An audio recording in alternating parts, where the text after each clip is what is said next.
Record. Hello everyone.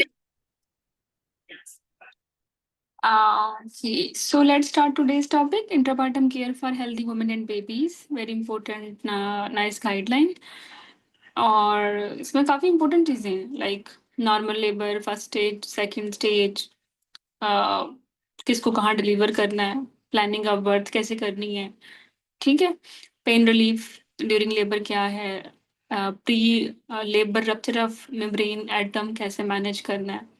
So you will find it very interesting.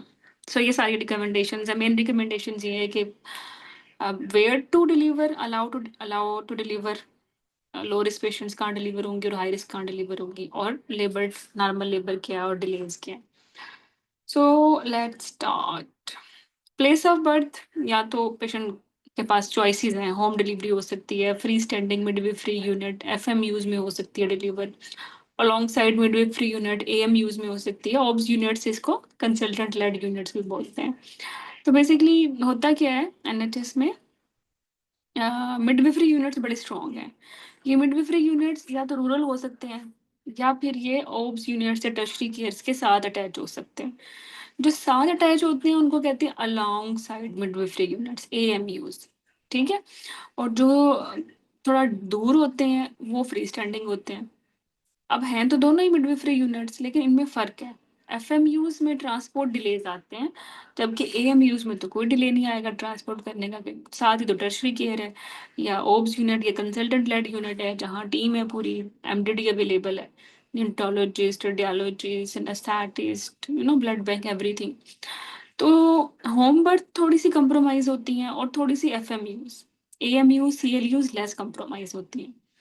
वो ever अगर एक patient जो हम एटेंडल से देख रहे हैं लो रिस्क है, तो she has opportunity, home birth की भी इसको अपॉर्चुनिटी है और मिडवाइफरी यूनिट्स की भी उसको अपॉर्चुनिटी है.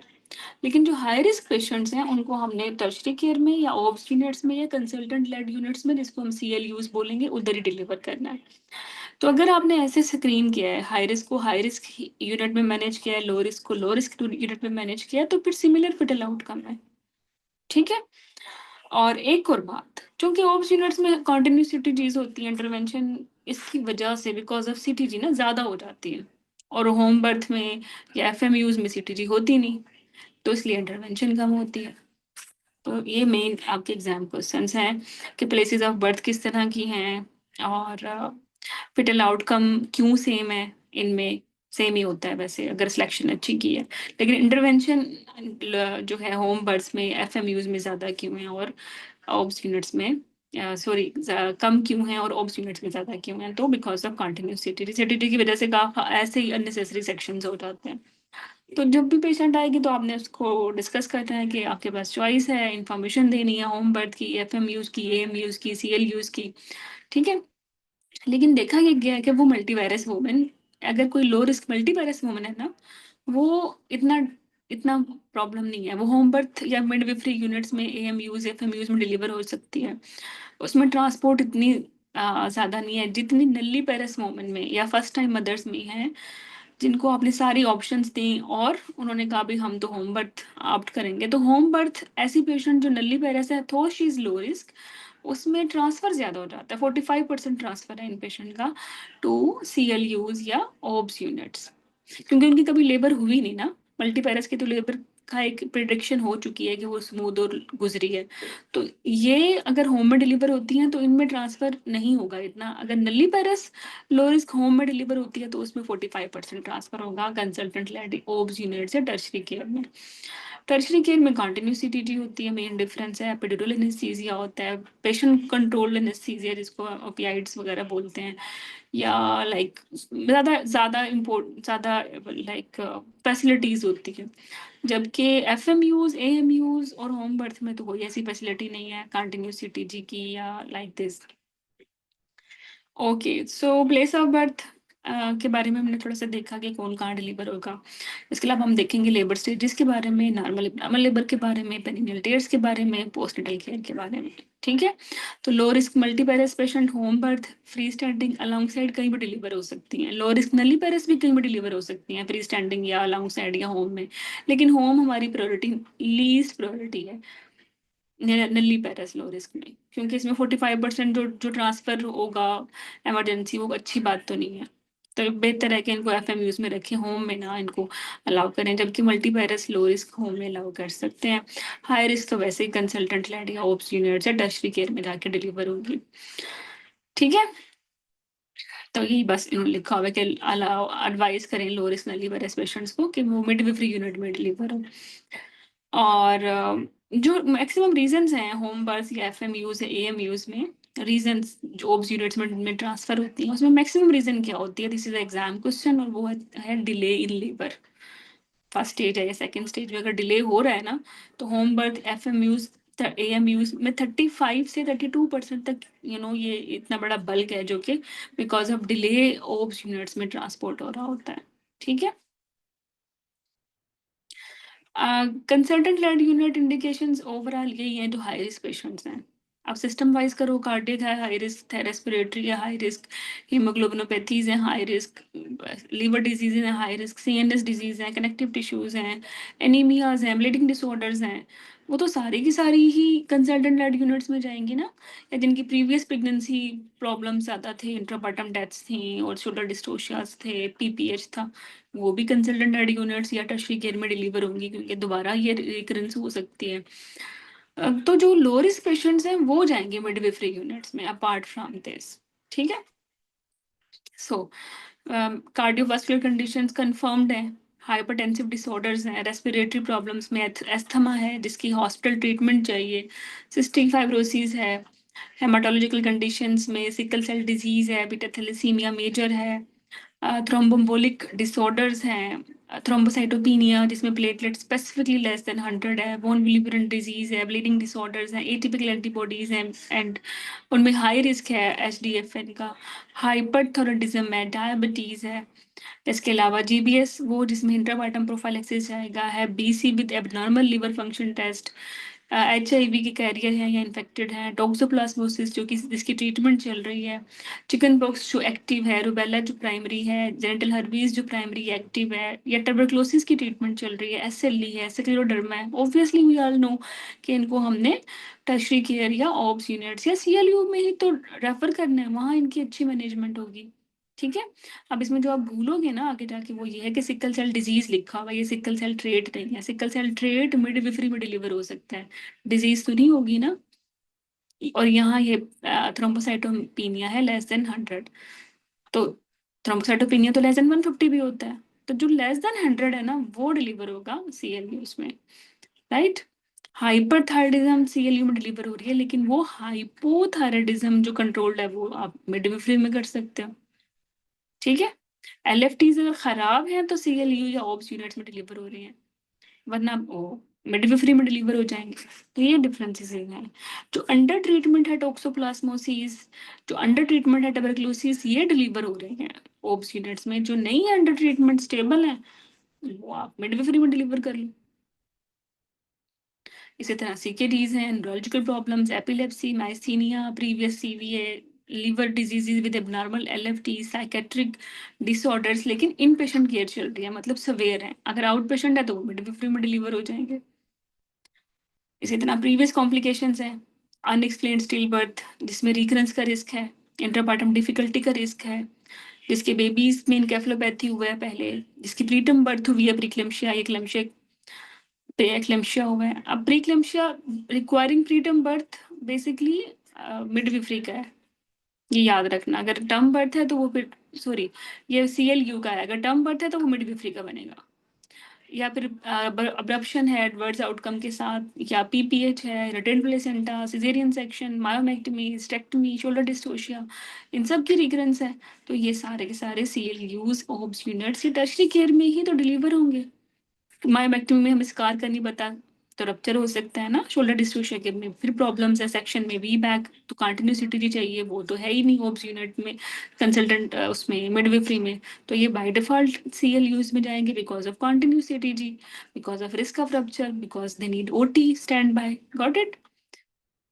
तो this is just like a story, इतनी सारी इंडिकेशंस हैं, अगर इंडिविजुअली याद करोगे तो भूल जाओगे, तो concentrate on my words. Current pregnancy में अगर मल्टीपल बर्थ हैं ये मिडविफरी में नहीं जाएगी। प्लेसेंटा प्रीविया नो मिडविफरी सेक्शन कैसे होगा? ठीक है। इसके अलावा प्रीक्लैम्सिया है, हाइपरटेंशन है, अब्रप्शन है, आईयूडीज है, इंडक्शन है, सब्सटेंस मिसयूज है, बीएमआई 35 है। अब देखो बीएमआई 35 है तो ये कंसल्टेंट लेड में जा रहा है क्योंकि मोटी है ना। लेकिन अगर एज 35 है वो मिडविफरी वो उसमें नहीं जा रहा कंसल्टेंट लेड में, उसको आप इंडिविजुअलाइज करोगे। ठीक है। रिकरेंट एपीएच है तो वो तो जा रहा है सीएलयू या ओब्स में, लेकिन अगर सिंगल एपीएच हुआ था जो सेटल्ड भी हो गया वो आप इंडिविजुअलाइज असेसमेंट करोगे। ठीक है। एबनॉर्मल जो है लाइकर है या एबनॉर्मल डॉपलर है ये सारे कंसल्टेंट लेड यूनिट में जाएंगे। अगर आपने पेशेंट को सोचा कि भाई ये तो लो रिस्क पेशेंट है इसको हम अपने पास मिडविफरी में रख लेते हैं, और during assessment we come to know कि इसकी तो पल्स 120 है या इसको जो है हाइपरटेंशन है 140/92 ओकेजन्स पे, या सिंगल 160/100 है, या टैकिपनिया है, या रेस्पिरेटरी डिप्रेशन है, या प्रोटीन यूरिया है, या इसको कोरियो है, या इसको फ्रेश ब्लीडिंग स्टार्ट हो गई, मूवमेंट्स इसकी सही नहीं है 24 आवर्स से, मिकोनियम आ रहा है भाई ये तो फिर इसको आपने at a time of assessment ये चीजें देखो, क्योंकि ये तो न्यू ऑनसेट हुआ है ना, इसकी बेस पे भी आप इसको कंसल्टेंट लेड यूनिट में रेफर करोगे। ठीक है। आपने अपने पास रखा और डिले हो गया लेबर का, वो भी रीजन है ऑब्स यूनिट्स में रेफर करने की, क्योंकि मे बी शी नीड सिंटो, और सिंटो वाली पेशेंट को तो हम कंटिन्यूसिटी जी करेंगे और वो भी हमारे पास नहीं है मिडविफरी में। जिसको एपिड्यूरल लगाना है उसके लिए भी कॉन्टिन्यूस मॉनिटरिंग होनी है, वो भी हमारे पास नहीं है। कोई इमरजेंसी हो गई ड्यूरिंग मिडविफरी यूनिट में, कॉर्ड प्रोलैप्स हो जाता है, शोल्डर डिस्टोशिया हो जाता है, वो भी आपने फटाफट ट्रांसफर करना है ऑब्स यूनिट्स में। ठीक है। तो ये वो इंडिकेशंस हैं जो आपको पहले नहीं पता थी, वो आपको पता चली हैं जब आपने उसकी इनिशियल असेसमेंट की या ड्यूरिंग लेबर प्रोग्रेस, या हेड हाई है और नली है तो इसमें भी कार्ड प्रोलैप्स का रिस्क है, मे बी सेक्शन करना पड़े। आईयूजीआर है, लाइकर इश्यूज हैं, कार्ड प्रेजेंटेशन है, इसमें भी सेक्शन होगा, वो भी आपके पास फैसिलिटी नहीं है, तो refer them for obs unit. Individual assessment से मुराद ये है कि ये कहीं भी जा सकती हैं, मिडविफरी में भी जा सकती हैं और कंसल्टेंट लैब में भी जा सकती हैं। अगर कंसल्टेंट ने इनको असेस किया, किसी सीनियर मिडवाइफ ने असेस किया, या किसी भी सीनियर पर्सन ने असेस किया, ठीक है, जिसमें लाइक मिकोनियम आ गया सिग्निफिकेंट, बस फिर इसको क्या करना है, इसको भेजो कंटिन्यूसिटी जी। या फिर सिकल सेल ट्रेट है, थैलेसीमिया ट्रेट है, अगर सीनियर मिडवाइफ को लगता है पिछली हिस्ट्री देख के कि नहीं यही रख लेते हैं मिडवाइफरी में तो रख लो, वरना भेजो। एनीमिया अगर 8.5 से कम था या 85 ग्राम पर डेसिलीटर से कम था, वो तो कंसल्टेंट एड में जा रहा था क्योंकि ये सिग्निफिकेंट एनीमिया है, ब्लड ट्रांसफ्यूजन का रिस्क है, वो तो आपके पास है नहीं। लेकिन 8.5 या 85 से जो ज्यादा है टिल 10.5 ये तो अच्छा है, इसको मिडविफरी में भी रख सकते हैं इंडिविजुअल असेसमेंट के बाद। है बीसी नॉर्मल एलएफटीज, इसको मिडविफरी में भी रख सकते हैं क्योंकि नॉर्मल है ना एलएफटीज, जब नॉर्मल होते हैं तो फिर ऑब्स यूनिट में हमने जैसे किया है। इसी तरह अगर जीआईटी इश्यूज हैं लेकिन एलएफटीज ठीक है, जैसे क्रॉन्स अल्सरेटिव कोलाइटिस तो है लेकिन स्टेबल है, रेमिशन में है, और एलएफटीज भी ठीक है। ठीक है। तो या कोई साइकेट्रिक इशू है जो कि इन पेशेंट केयर पे नहीं है बल्कि आउट पेशेंट केयर पे, वो भी मिडविफरी में हम देख सकते हैं। ओके, तो सेम था। फिर अगर प्रीवियस कोई गायनेकोलॉजिकल सर्जरी हुई है, एक्सेप्ट मायोमेक्टमी एंड हिस्टेरोटमी, वो वो भी इंडिविजुअल असेसमेंट। ठीक है। कोन बायोप्सी भी इंडिविजुअल असेसमेंट, फाइब्राइड्स भी इंडिविजुअल असेसमेंट, स्टिल बर्थ जिसकी नॉन रिकरेंट कास्ट है जो दोबारा हो नहीं सकता, जो रिकरेंट कास्ट थी इंट्रापार्टम डिफिकल्टीज वाला स्टिल बर्थ वो तो हमने रख लिया था ऑब्स यूनिट में, इसको हम भेज देंगे। ठीक है। Okay, so we were here. या प्रीक्लैम्सिया एटम, प्रीटम वाला तो ओब्स यूनिट में था ना, ये टर्म वाला है, इसको हम अपने पास भी रख सकते हैं आफ्टर असेसमेंट। ठीक है। या प्रीवियस बेबी मोर देन 4.5, या कोई पहले ओसिस हुआ है 4 डिग्री टीयर आया है। ठीक है। या फिर एक्सचेंज ट्रांसफ्यूजन पिछले बच्चे को जरूरत थी, इस पे आपको लगता है कि नॉन रिकरेंट काज है, प्रीवियस कॉम्प्लिकेशन की बेस पे आप इसको इंडिविजुअलाइज असेस करेंगे, you can refer her to obs unit और you can stay keep her in midwifery. Current pregnancy में भी अगर मल्टी है पैरा 4, यू डू थिंक कि पीपीएच का रिस्क है, आप इसको कंसल्टेंट हेड में भेज दो। यू थिंक नहीं, पहले कभी पीपीएच नहीं हुआ और बच्चा भी अभी ठीक है, लाइकर भी सही है, तो yes we can manage her in midwifery, आप यहाँ रख लो। तो एक्चुअली ये केसेस हुए हैं जो कि इंडिविजुअल असेसमेंट जिनके लिए चाहिए। एज 35 है, जैसे मैंने आपको बताया, blood pressure 140/90 on 2 occasions without proteinuria है, ठीक है, बीएमआई 35 से कम है, एपीएच हुआ है लेकिन सेटल्ड हो गया है, मतलब रिकरेंट नहीं है, एक्टिव नहीं है, इसको भी इंडिविजुअली आप असेस करोगे and you can decide where to send. लेकिन ये डायरेक्ट रेफर नहीं हो रही ऑप्स यूनिट में।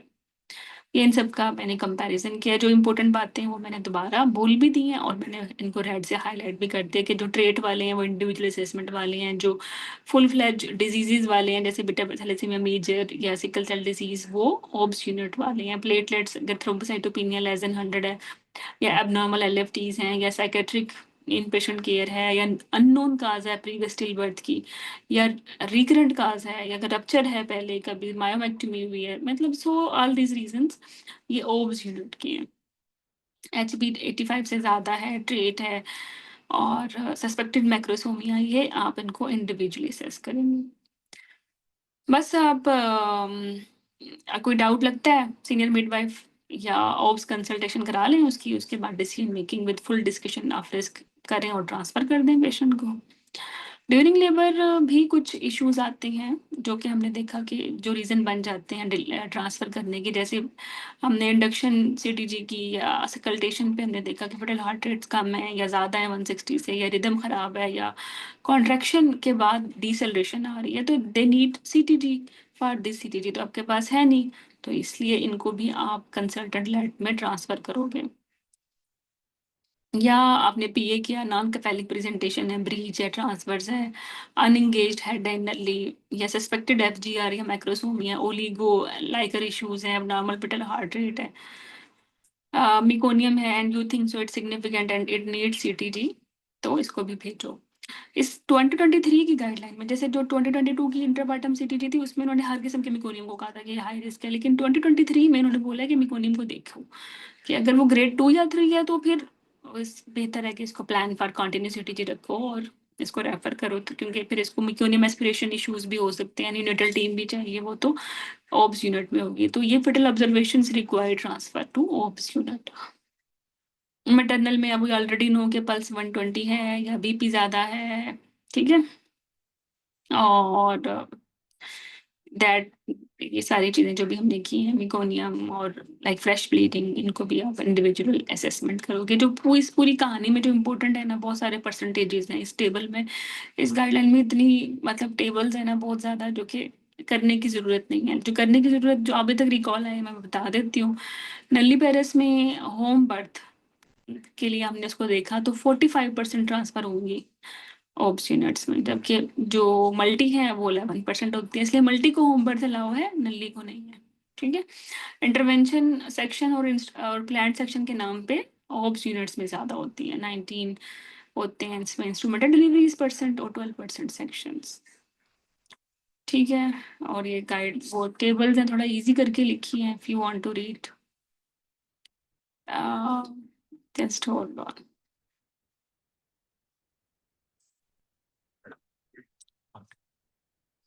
हाँ, ये एग्जाम क्वेश्चन दोबारा आ गया कि होम बर्थ में ट्रांसफर जो होता है ऑब्स यूनिट में नली पेरिस का ज्यादा होता है। चले,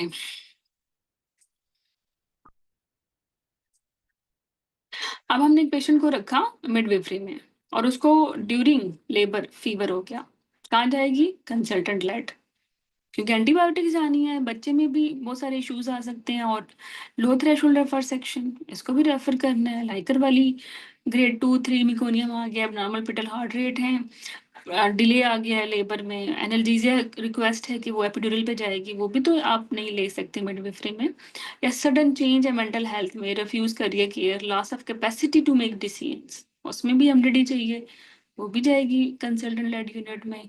कोई एकदम से इमरजेंसी सिचुएशन आ गई, शोल्डर डिसोशिया हो गया, कार्ड प्रोलैप्स हो गई, एक्लम्शिया हो गया, मैटरनल कोलैप्स हो गया, कोई अमनियोटिक फ्लूइड एम्बोलिज्म हो गया, वो भी ट्रांसफर होगी, ठीक है। So they are the reasons of transfer. तो ये बड़े इजी से हैं, like if you will do the way I am telling you, you will remember them, वरना ये नाइस खोलोगे तो इसमें ढेर सारी टेबल, ढेर सारी पेजेस हैं जो कि इसी पे ही घूम रहे हैं।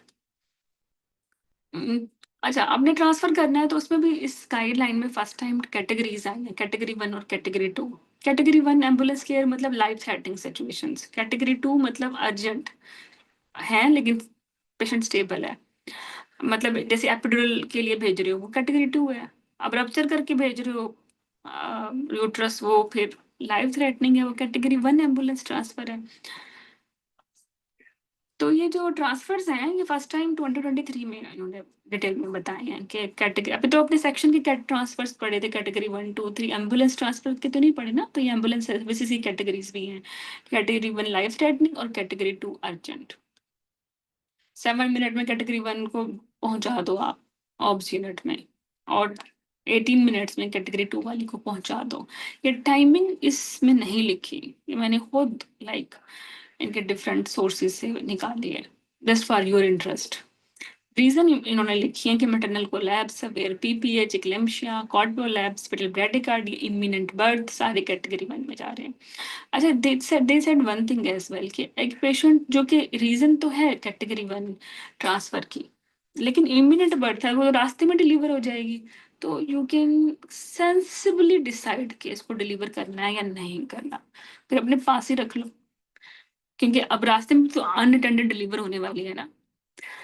ठीक है, तो मिडवाइफ की क्लिनिकल इनिशिएशन ये डिसाइड, क्योंकि मिडवाइफरी यूनिट्स में मिडवाइफ ही होती हैं, वो डिसाइड करेंगी, तो वो डिसीजन लेती हैं। ठीक है, बाकी जस्ट रिवाइज इट फॉर मी कि अगर हेपेटाइटिस बी सी ए में एलएफटी सही है तो मिडविफरी में रख लो, अगर खराब है तो उसको सीएलयू में भेज दो, कंसल्टेंट लेड यूनिट जिसको हम बोलते हैं। जीबीएस में आईएपी जाना है तो कंसल्टेंट लेड यूनिट में, अगर जीबीएस है और आईएपी नीडेड नहीं है तो मिडविफरी में।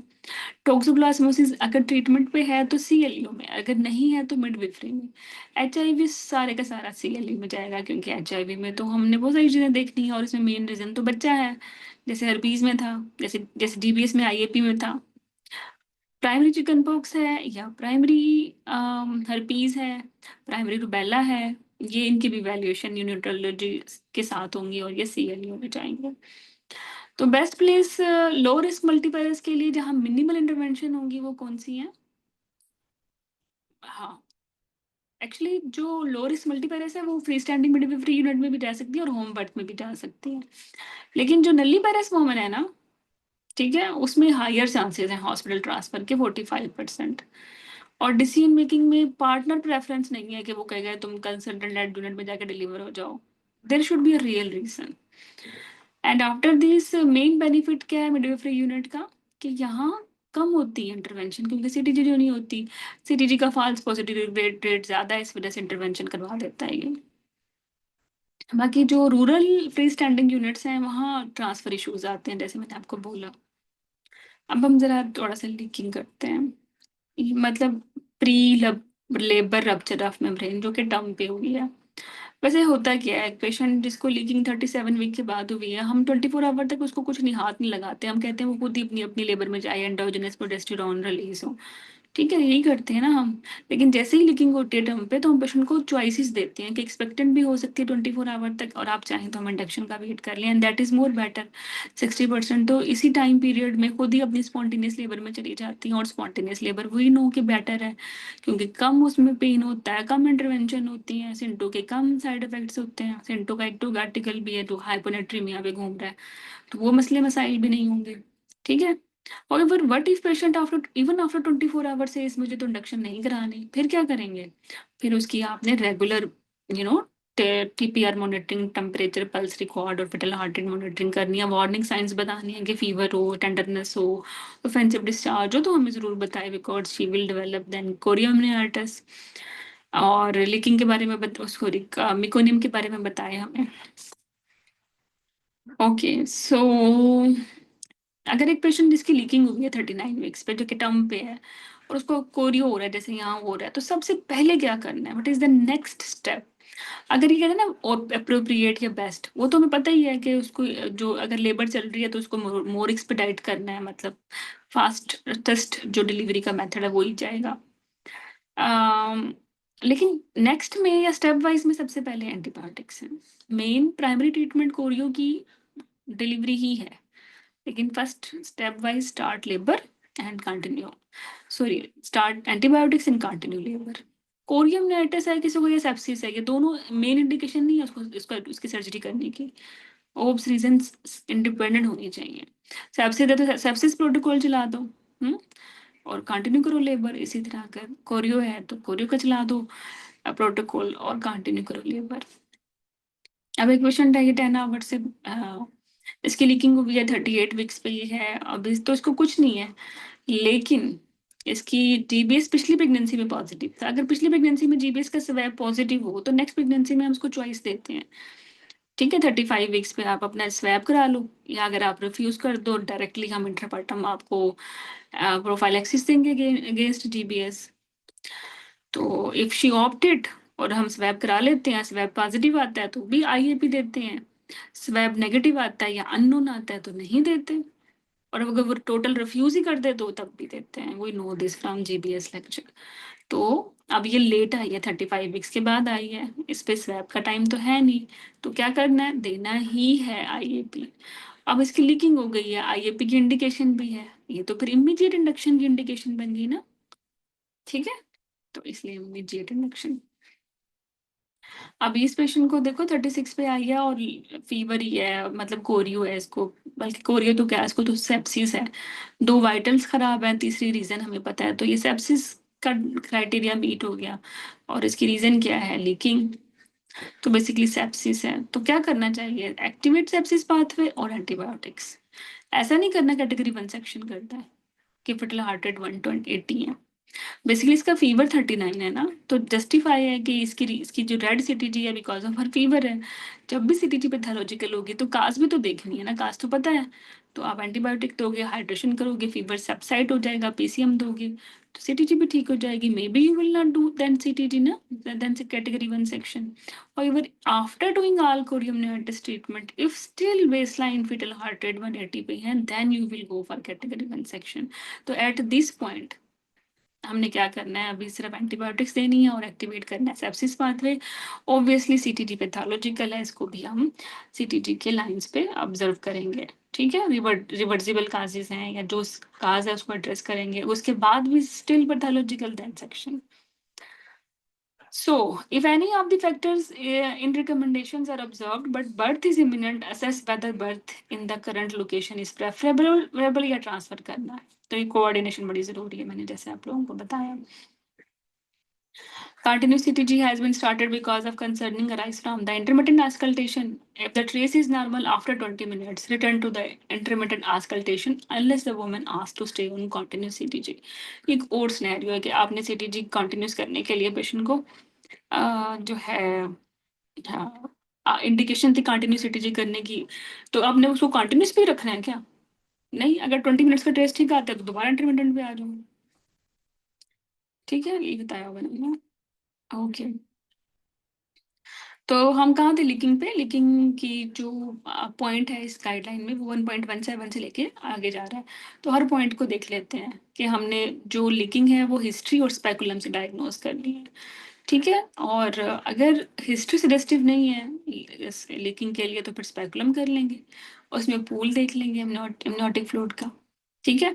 वो भी नहीं है तो फिर ये प्लेसेंटल प्रोटीन्स कर लेंगे, अगर वो पॉजिटिव है तो फिर मैनेज करेंगे एज ए लीकिंग, वरना this is not a leaking, ठीक है। ओके,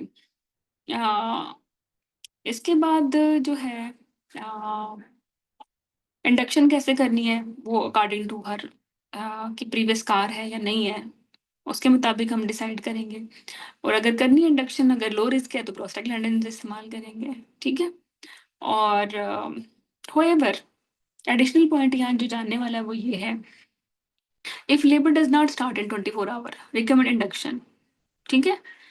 24 आवर के बाद आपने एक्सपेक्टेड मैनेजमेंट नहीं करनी, बट अगर पेशेंट रिफ्यूज कर दे फिर क्या करेंगे, ठीक है। एक तो ये बात है, दूसरा ये कि अगर 12 आवर गुजर चुके हैं वेदर शी यू आर, वैसे तो ऐसे पेशेंट को एडमिट करना होता है, but if they don't want admission they can go home as well, but after 12 hours but they start their 4 hourly temperature and pulse monitoring, या तो आपके पास है आप कर रहे हो या वो खुद कर रही है, बिकॉज इन्फेक्शन सर्वेलेंस जरूरी है while waiting for up to 24 hour.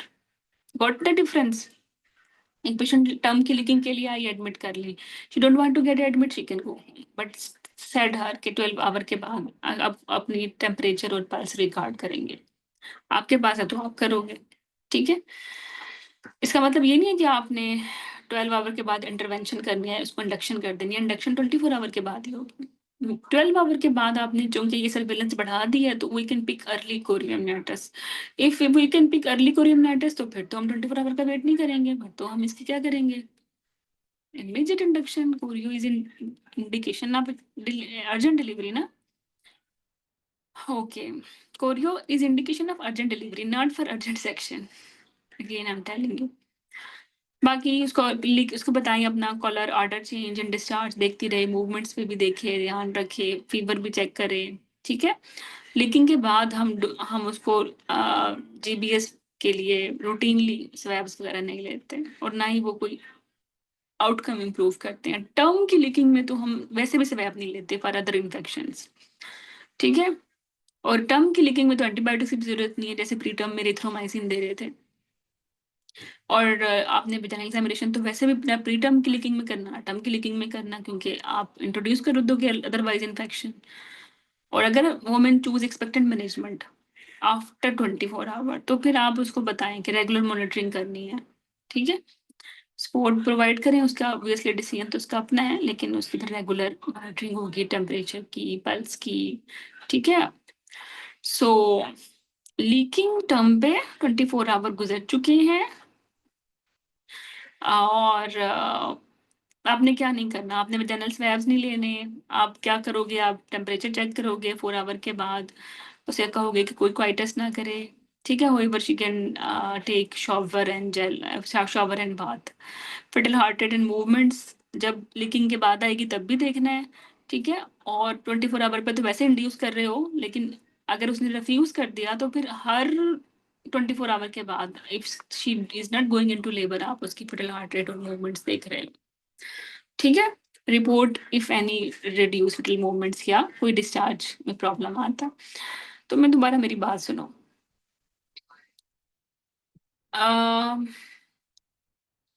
जो लीकिंग है 24 आवर से ज्यादा की, वो हम इनकरेज नहीं करते, हम कहते हैं कि इंडक्शन हो जाए, but what if she reduced refused induction even after 24 hour, तो उसकी हर 24 आवर के बाद उसकी फिटल हार्ट रेट मॉनिटरिंग और मूवमेंट्स पे कमेंट होना जरूरी है। This is new for you, ठीक है। सेकेंड थिंग इज दैट के 24 आवर के बाद तो इंडक्शन कर रहे हो, लेकिन लीकिंग के 12 आवर के बाद मॉनिटरिंग स्टार्ट कर दी है to pick early chorion matters. These things are important. बाकी टर्म की लीकिंग में रूटीन सीआरपी और वेजाइनल स्वैब्स करने की जरूरत नहीं है, जो प्री टर्म में कर रहे थे। Now coming towards the labour stages, labour की 3 स्टेजेस हैं, first second and third. We will start from the first stage में एक लेटेंट होती है, एक स्टैब्लिश्ड होती है। लेटेंट में पेशेंट की रेगुलर कॉन्ट्रैक्शन स्टार्ट नहीं होती, हल्की फुल्की सी पेन होती है, इरेगुलर सी, और सर्वाइकल चेंज होते हैं और फेसमेंट होती है, बट रेगुलर पैटर्न नहीं होता। जबकि एस्टेब्लिश लेबर में रेगुलर पैटर्न होता है, रेगुलर कॉन्ट्रैक्शंस होती हैं जो कि ज़्यादा पेनफुल होती हैं, और डायलिटेशन 4 सेंटीमीटर या इससे ज़्यादा होती है। तो क्या पेशेंट को एडमिट करना चाहिए एक्टिव लेबर में? ऑब्वियसली एडमिट करना है, पार्टोग्राम मैनेज कर स्टार्ट करना है, NICE favours partogram and WHO now favours labour care guide, but you must know labour care guide whether you are doing partogram और नॉट, राइट। अच्छा, latent first stage of labour में admit नहीं करना until unless patient को like pain ज्यादा हो रहा हो, उसका थ्रेशोल्ड से ज्यादा हो, एडमिट कर लो। क्विक पेन आ रही है तो इट्स मीन जल्दी चली जाएगी एक्टिव लेबर में या घर दूर है, वरना लेटेंट फर्स्ट स्टेज वाली को आपने एंटरटेन नहीं करना है। This is exam question as well, याद रखना। अच्छा, एक दूसरा ड्यूरेशन फर्स्ट स्टेज की प्राइमरी में 8-18 याद रखो, और मल्टी में 6-12 याद रखो। 6 तो नहीं है, खैर ये मैंने खुद ही राउंड आउट किया है, वरना याद ही नहीं होती 5-12। तो ये 6 12 8 18, ठीक है, याद रखना 8 1 8, 6 का डबल क्या 16। 4 सेंटीमीटर से एक्टिव लेबर स्टार्ट हो जाती है, एस्टैब्लिश लेबर स्टार्ट हो जाती है। इसी से हम intrapartum prophylaxis magsulphate neuro protection के लिए इफ नीडेड और फॉर आवरली पीवी स्टार्ट कर देते हैं। तो ये 3 चीजें right from establish labour start हो जाती हैं। फर्स्ट स्टेज अगेन क्विकली तो बच्चों वाली बात है। नॉर्मल लेबर क्या होती है? जो स्पॉन्टेनियस हो, इंडक्शन के बगैर हो, जिसमें सिंगल हो, कफैली को, everything is okay, we will say this is a normal labour.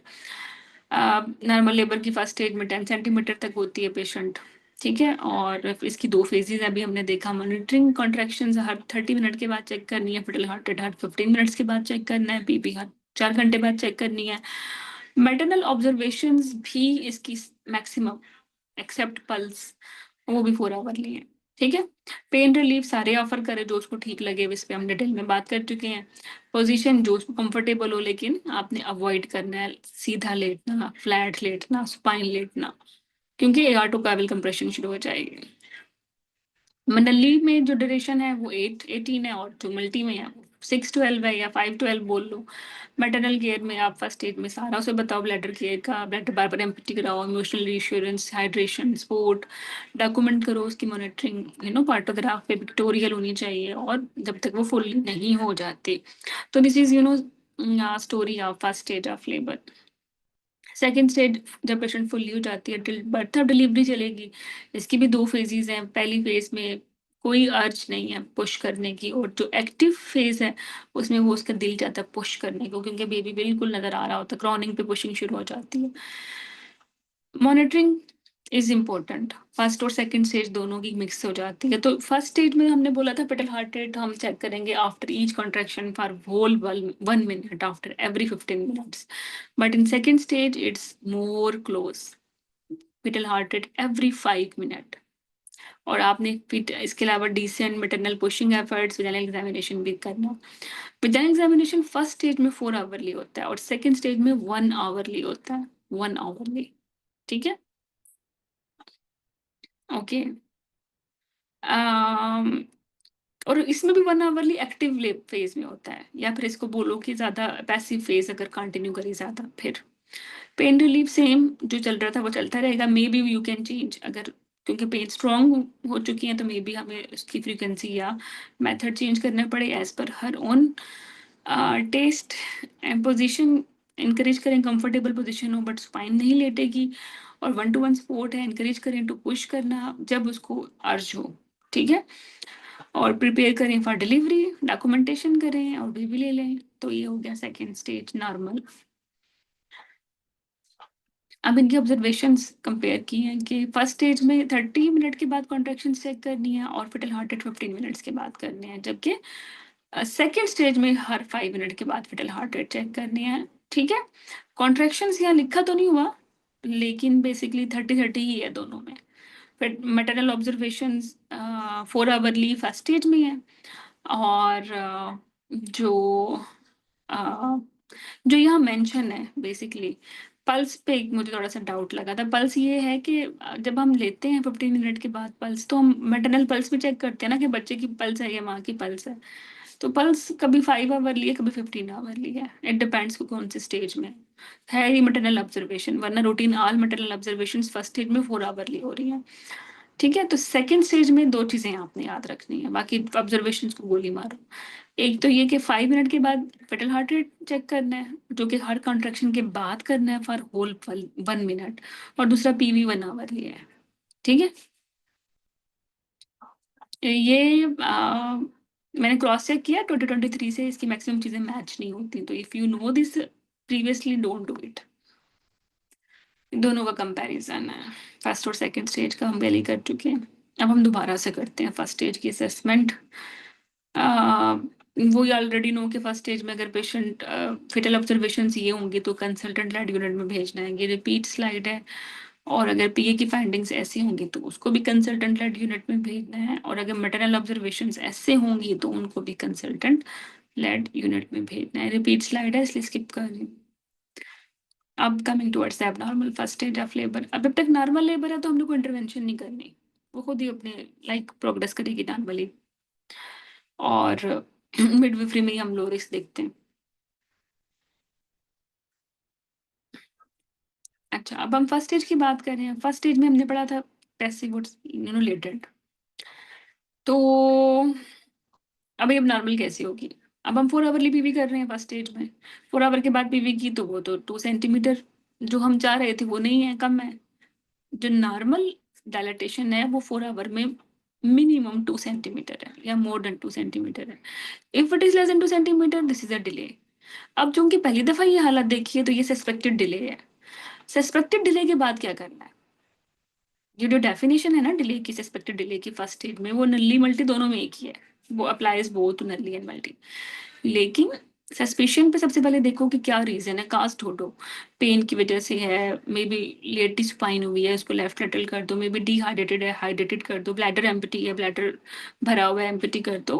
तो ये सारी उसकी चीजें देखो और साथ ही रूल आउट करो malpositioning, CPD, dehydration and full bladder. ठीक है, फुल ब्लैडर को तो एड्रेस किया जा सकता है, डिहाइड्रेशन को भी किया जा सकता है, मैल पोजिशनिंग को हम शॉर्ट ट्रायल दे सकते हैं, सीपीटीपी को भी अगर माइनर है तो शॉर्ट ट्रायल दिया जा सकता है। But significant malpositioning, significant malpresentation, significant CPDs को देयर एंड देन रेफर करो OBS यूनिट्स में, और भाई उनका होगा सेक्शन आफ्टर कंसल्टेंट रिव्यू। उनको नहीं लेके बैठना सस्पेक्टेड के बाद कंफर्म डिले तक। ठीक है, चलो अगर रिवर्सिबल काजेज से वो ठीक हो गई तो कंटिन्यू करो 4 आवरली पीवी। अगर नहीं ठीक हुई तो आपने क्या करना है? लाइक आपने उसको पेन मैनेजमेंट कर दी, सारी चीजें बता दी, ठीक है, लाइक सारी ऑप्टिमाइज कर दी कंडीशंस, ब्लैडर भी एम्पटी कर दिया, तो उससे तो उसका रिस्टोर हो जाना चाहिए नॉर्मल पैटर्न। नहीं हुआ ना, तो फिर आपने उसको एरम करना है। Got it? तो एरम करने के बाद, एरम करने से पहले भी 2 घंटे के बाद देख रहे थे ना, लाइक अगर 4 आवर के बाद पीवी की, 4 आवरली जो हम पीवी कर रहे थे उसमें डायलेटेशन लेस देन 2 सेंटीमीटर है, तो सारी करेक्टिव काजेज देखी, पेन एड्रेस किया, तो नेक्स्ट पीवी 2 आवर के बाद होगी। उस पे भी अगर डायलेटेशन लेस देन 1 सेंटीमीटर है, मतलब कम है। अब 4 आवर में अगर 2 सेंटीमीटर है तो 2 आवर में तो 1 सेंटीमीटर होगी ना, लॉजिकल सी बात है। तो आपने फिर जब 2 आवर के बाद रिसेस किया तो सेम हालात है। यहाँ आप कहोगे कंफर्म डिले है, या इसको डायग्नोज डिले भी बोल सकते हो। यहाँ भी सेम है। और अगर आपने एरम किया, एरम करने के 2 घंटे बाद दोबारा पीवी की और सेम हालात हैं, तब भी आप इसको कंफर्म या डायग्नोज डिले ही बोलोगे। ठीक है, तो एक ही बात है।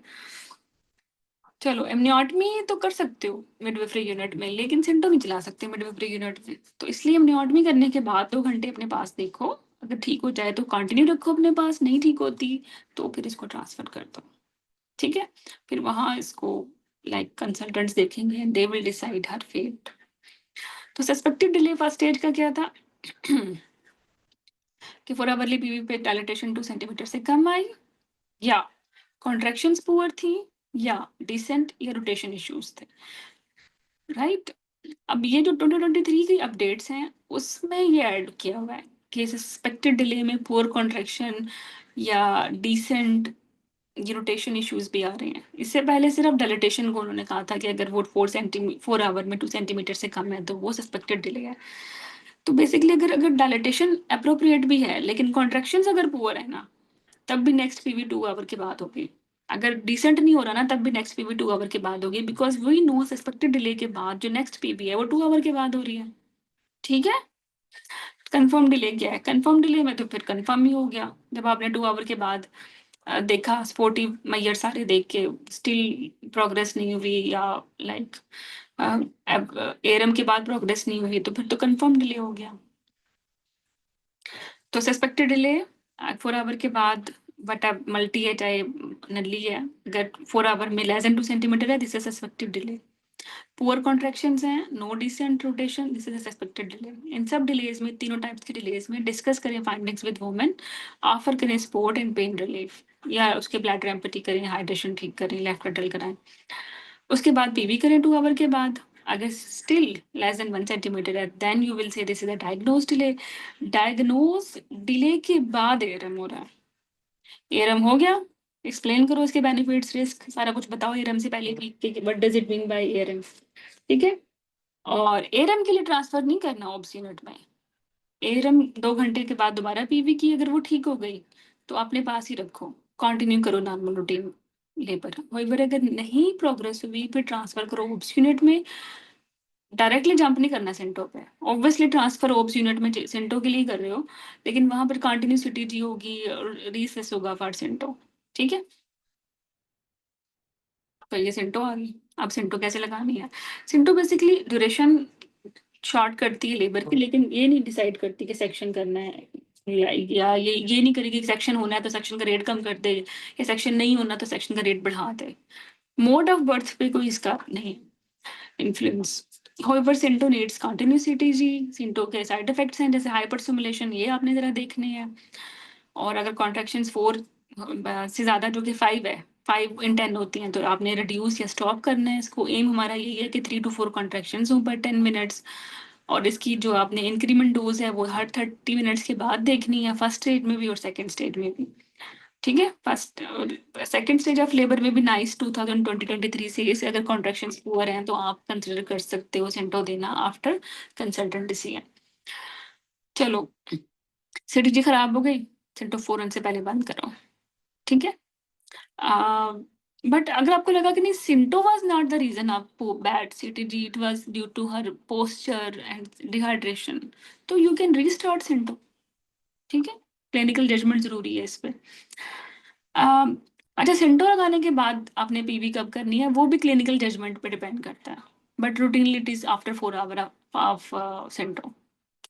आपने सिंटो देने के 4 आवर के बाद पीवी की अगर प्रोग्रेस हो गई तो बस ठीक है, 4 आवरली पीवी पे दोबारा आ जाओ, और अगर नहीं हुई तो फिर ओब्स रिव्यू करो कि सेक्शन करना है या नहीं करना। This is a very important slide.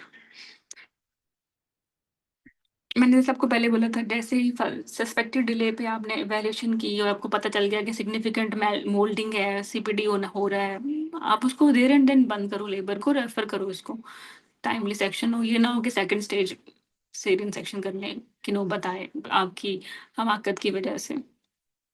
ठीक है, सिटी जी लेबर के शुरू में ही खराब है, लेबर के शुरू में ग्रेड 3 मिकोनियम है, उसको फिर क्या फुल्ली लेके बैठना, उसको अर्ली इंटरवेंशन करो। ठीक है, रिव्यू इंडिविजुअलाइज करो, क्लिनिकल जजमेंट करो और डिलीवर करो। तो यही लिखा हुआ है इस पे। बाकी सारे स्टेप्स दोबारा बस मैंने दोबारा लिखे हैं ताकि आप डिटेल में जब पढ़ो, क्योंकि ये ई बुक है तो फिर आप आराम से इसको अंडरस्टैंड करते रहोगे। ठीक है, फर्स्ट स्टेज में क्या कुछ करना है।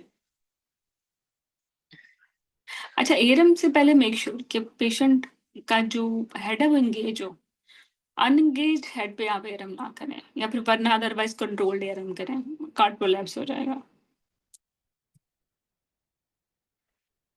ओके, सिंटो के बाद आपने सीटीजी करनी है। यहाँ लिखा हुआ है 4 to 5 कॉन्ट्रैक्शंस इन 10 मिनट्स। ये एक्चुअली सही नहीं है, ये है 3 to 4 कॉन्ट्रैक्शंस पर मिनट। 4 से ज्यादा कॉन्ट्रैक्शंस नाइस 2023 से इसके अब हमने नहीं करनी ऑप्ट। अच्छा, तो ये बड़ा अच्छा इसका एक रिव्यू है कि एक पेशेंट, वही पुरानी बात है कि एक पेशेंट 4 आवरली पीवी पे थी मिडविफरी यूनिट में या किसी, लाइक जस्ट अज्यूम राइट कि चलो ओब्स यूनिट में भी है, मॉनिटरिंग तो सेम ही है ना, और वो उसकी डायलिटेशन लेस देन 2 सेंटीमीटर है, तो here it is suspected delay. Suspected delay के बाद नेक्स्ट स्टेप है pain relief, bladder empty, rehydration if needed, left lateral if needed. और उसके बाद जो पीवी है वो 4 आवरली नहीं है, वो 2 आवरली है। और स्टिल अगर डायलिटेशन कम है तो यहाँ ये डायग्नोस डिले है। ठीक है, डायग्नोस डिले के बाद जो नेक्स्ट स्टेप है वो एरम है। एरम के बाद जो नेक्स्ट स्टेप है वो है पीवी इन 2 आवर, ये 4 आवर नहीं है। स्टिल कम, इसका मतलब है इसको सिंटो चाहिए। सिंटो के लिए क्या करना है? ओब्स यूनिट में रेफर, अगर ओब्स यूनिट में ही है तो फिर रेफर ना करो, फिर लगा दो। ठीक है, लेकिन उसे डिस्कस करना है कि पेन ज्यादा होगा इफ शी नीड्स एपिड्यूरल या सीटीजी करनी है कंटिन्यूस। और 4 आवर के बाद भी रिसेस कर सकते हैं या इंडिविजुअलाइज कर सकते हैं क्लिनिकल जजमेंट के मुताबिक। तो सिंटो के बाद जो आपने पीवी करनी है या जो उसकी फर्दर मॉनिटरिंग है, बेसिकली वो क्लिनिकल जजमेंट पे होगी।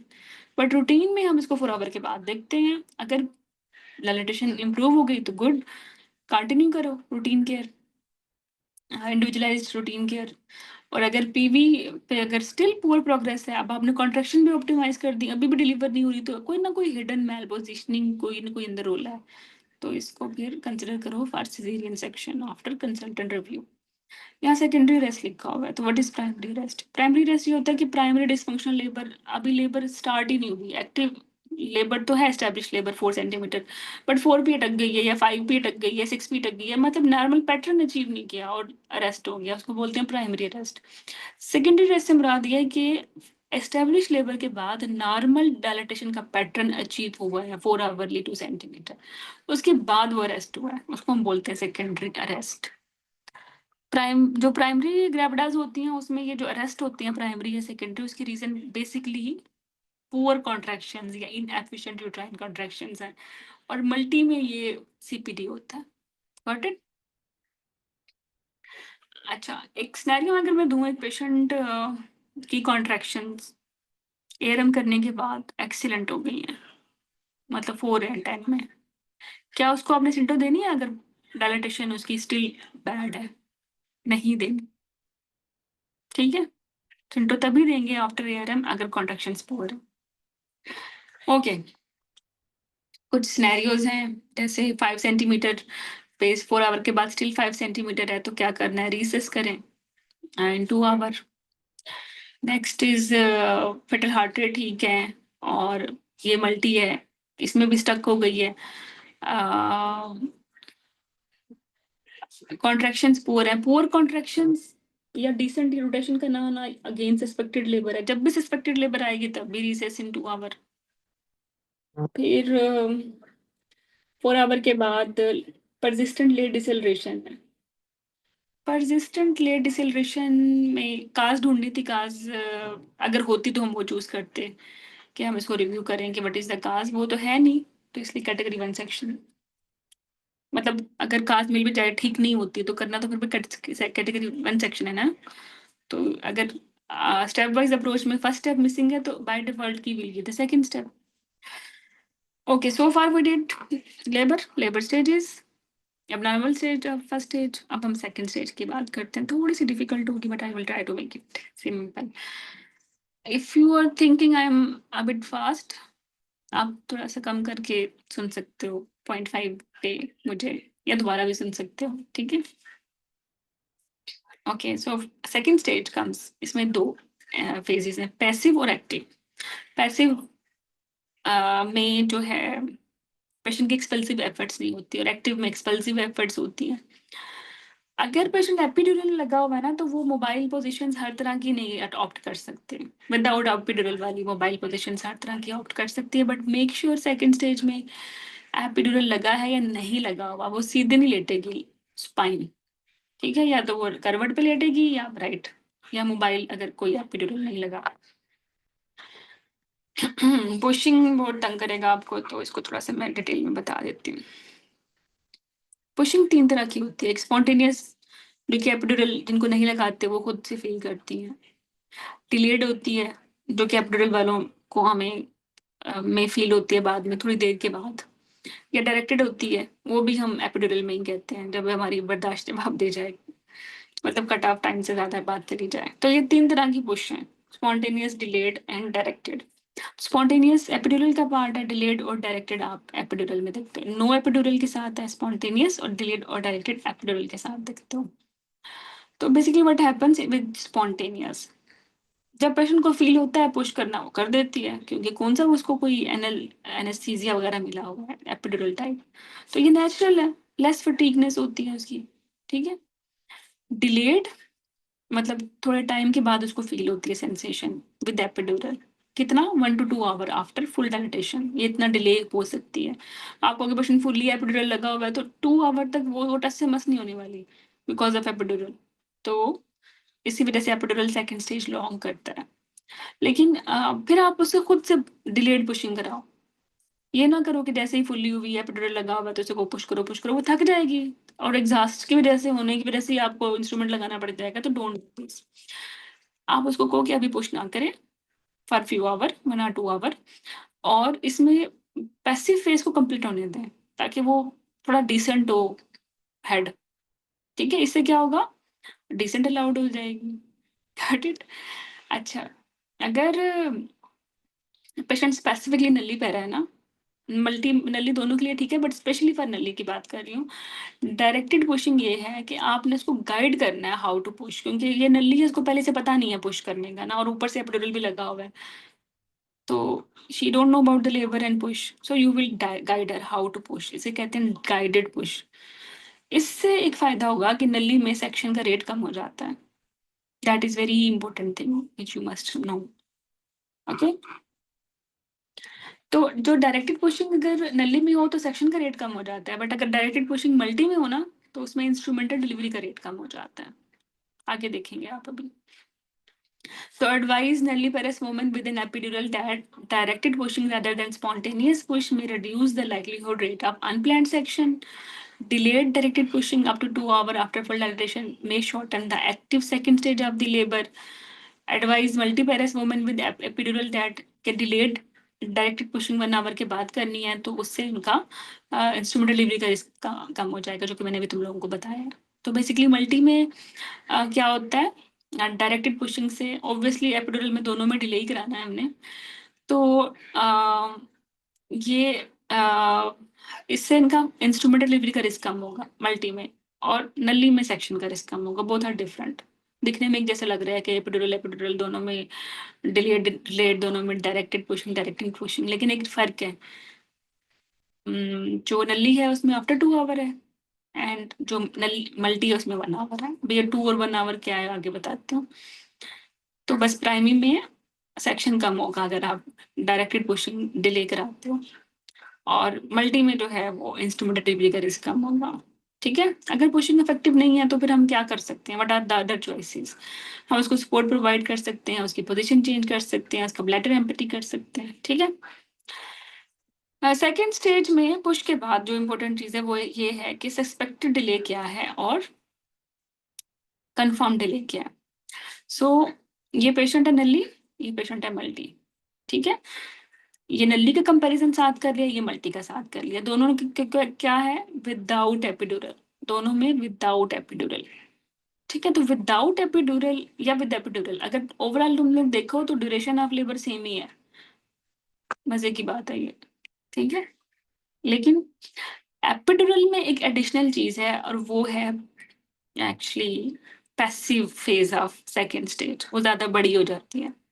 Total duration will be the same. See, nulli women without an epidural, हमने क्या बोला है, within 3 hour she should deliver, within 3 hour she should deliver. जब आप जाओगे विद एपिड्यूरल, उसमें भी लिखा हुआ है within 3 hour she should deliver. तो क्या टोटल ड्यूरेशन तो सेम ही है, with and without epidural in in nulli 3 our. और ये मल्टी है, इसमें क्या है 2 our. Birth should be expected to take place within 2 hours of the start of the active second stage in most women. और यही विद एपिड्यूरल होगा total duration. ठीक है, जिसमें हम एक्सपेक्ट करते हैं कि बर्थ हो जानी चाहिए। 3 घंटे है नली में और 2 घंटे है मल्टी में।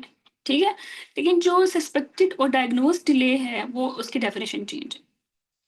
जो नली है उसमें हम कहते हैं 1 आवर के बाद, 1 hour of active pushing patient deliver नहीं हुई, जो कि हो जानी चाहिए मैक्सिमम नलीज में। अगर इसमें नहीं हुई तो हम कहेंगे कि सस्पेक्टेड डिले है। इसके बाद हम उसकी प्रॉपर असेसमेंट करेंगे कि लीकिंग एयरम नहीं हुआ तो एयरम कर दें, सिंटो की जरूरत है सिंटो दे दें, ब्लैडर एम्पटी कर दें, सब चीज़ें जो हम कर सकते हैं जो भी रिवर्सिबल काजेज हैं at 1 hour of active pushing. जबकि मल्टी में इसको हाफ कर दो, या 1 घंटा था, यहाँ 30 मिनट्स ऑफ एक्टिव पुशिंग, अगर वो डिलीवर नहीं हुई तो this is suspected labour. Suspected labour है तो फिर इसका फुल रिव्यू करो, काज ढूंढो, अगर लीकिंग नहीं हुई तो एरम कर दो, सेंटो नीडेड है तो कंसल्टेंट के साथ मिलकर डिसाइड कर लो देनी है कि नहीं देनी। ठीक है, होएवर वंस सस्पेक्टेड लेबर को आपने एड्रेस कर दिया, ठीक है, and now you are at 2 hour of active pushing in nully and 1 hour of active pushing in multi. Now you have to escalate. आपने सीनियर को इन्वॉल्व करना है, नॉट फॉर अनदर सेंटो और एआरएम, बल्कि फॉर मोड ऑफ डिलीवरी। या तो section है या फोर्सेप है। Next, after if you have addressed properly suspected labour and you cross the line, अब 2 आवर जो है नली में और 1 आवर मल्टी में, इस लाइन पे आप डायग्नोज डिले पे पहुंच चुके हो, and then after diagnose delay you have to deliver. Diagnose delay के बाद एआरएम या सेंट्रो नहीं लगने वाला, ठीक है। और ये फिर विद एपिड्यूरल है, मल्टी और एपी, और इसमें भी देखो 3 घंटे है, इसमें विद इन 2 आवर, तो टोटल ड्यूरेशन तो सेम ही है विद एंड विदाउट एपिड्यूरल। तो व्हाट्स द डिफरेंस? डिफरेंस ये है कि अगर एपिड्यूरल नली में लगा हुआ है तो इसमें जो पैसिव स्टेज है वो 2 आवर तक जा सकती है, ठीक है। और जो मल्टी है इसमें जो पैसिव स्टेज है वो जा सकती है up to 1 hour. Got it? Rest everything is same. अब इसको मैं कंपेयर करके बताती हूँ। Expected duration nulli no epidural 3 hour या इससे कम ही है, विद एपिड्यूरल 3 आवर या इससे कम ही है। लेकिन जो पैसिव स्टेज है वो हमने देखा है वो ज्यादा होती है एपिड्यूरल वालों में, क्योंकि पेन की सेंसेशन उनको फील नहीं होती, तो पुश तो करते ही नहीं है, पुश नहीं करेंगे तो पैसिव स्टेज ही रहेगी ना। तो ये 2 आवर तक होती है इनरली। और मल्टी में अगर नो एपिड्यूरल टोटल ड्यूरेशन तो 2 आवर है, यहाँ भी 2 आवर है, लेकिन एडिशनल चीज क्या है कि पैसिव स्टेज इनकी 1 आवर तक जा सकती है। बाकी everything is same, everything is same. Okay. तो नली में with or without epidural within 3 hours she should deliver. Multi में with or without epidural within 2 hours she should deliver. नली में सस्पेक्टेड डिले कब करना है? जब no birth after 1 hour of active pushing. Multi में कब सस्पेक्टेड डिले डिले करना है? जब 30 मिनट मतलब आधा हो गया। दोनों में आपने क्या करना है, ठीक है। अगर एपिड्यूरल लगा हुआ तो डिले पुशिंग कराएंगे, ठीक है। इसमें 1 आवर, इसमें 30 मिनट्स। इंटरवेंशन किया है सस्पेक्टेड डिले के बाद? Change position, ensure bladder empty, recess maternal effort, fetal position, contractions. Contractions issues हैं, अगर एडुकेट नहीं है तो चेक करो लीकिंग हुई, एआरएम हुई नहीं हुई, एआरएम कर दो, अगर सेंटोनेटेड है तो वो लगा दो। कंफर्म डिले कब होगा? नली में जब 2 आवर ऑफ एक्टिव पुशिंग हो चुके हैं, और मल्टी में जब 1 आवर हो चुका है।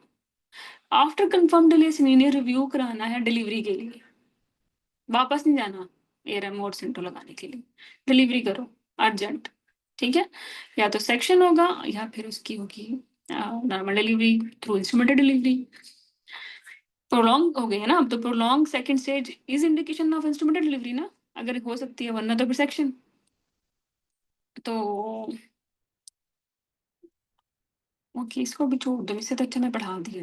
विदाउट एपिडल डिवाइड ना बोलो इसको, दोनों में सेम ही है। ये की डिफरेंसेस हैं अभी मैंने बताए हैं। Just read it.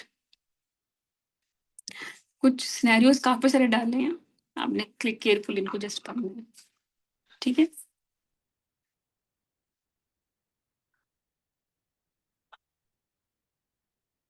अभी बताया ना एक्सप्लेनेशन, तो यू विल अंडरस्टैंड इट। थोड़ा स्लो, इसको मैं स्किप करती हूँ।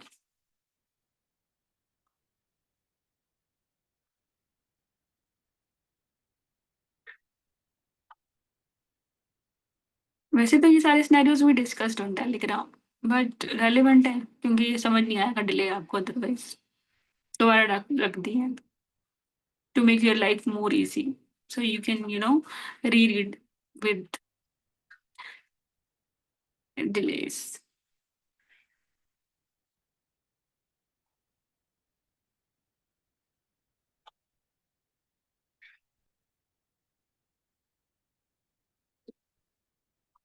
आप वीडियो पास कर लीजिएगा, ठीक है, मैं तो उसको भी आगे लेके जा रही हूँ।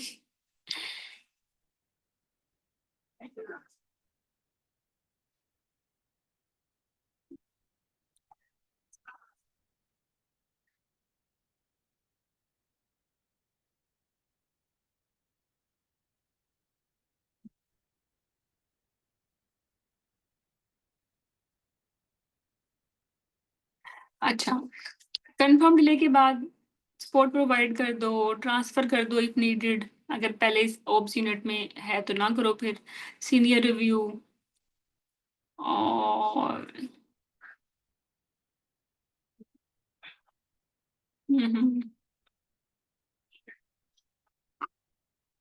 कंफर्म डिले के साथ तो चूज नहीं करता, ये सारे सारे डिलेज के साथ जनरली लिखा हुआ है, ठीक है। मतलब अगर सस्पेक्टेड डिले है तो उसमें हम सेंटो कैसे देंगे और हमारा एम क्या है, 3 to 4 कॉन्ट्रैक्शंस पर 10 मिनट्स, और हर 30 मिनट के बाद इसकी 15 to 30 मिनट्स आप इसको रिव्यू करेंगे।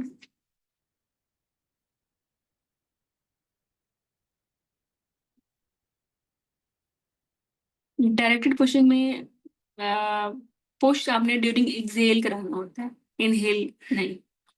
वो ज्यादा फायदेमंद है। क्वेश्चन आएंगे, जस्ट रीड देम।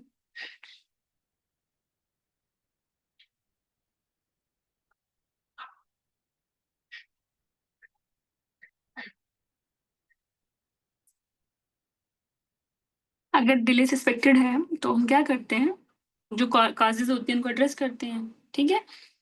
अगर अभी तक लेकिन एआरएम नहीं हुआ तो हम कर देते हैं। तो वही सारी बातें दोबारा दोबारा दोबारा आ रही हैं। बाकी इन्वॉल्व करें वोमेन को इन डिसीजन मेकिंग, ठीक है, आपने पूरी टीम को इन्वॉल्व करें।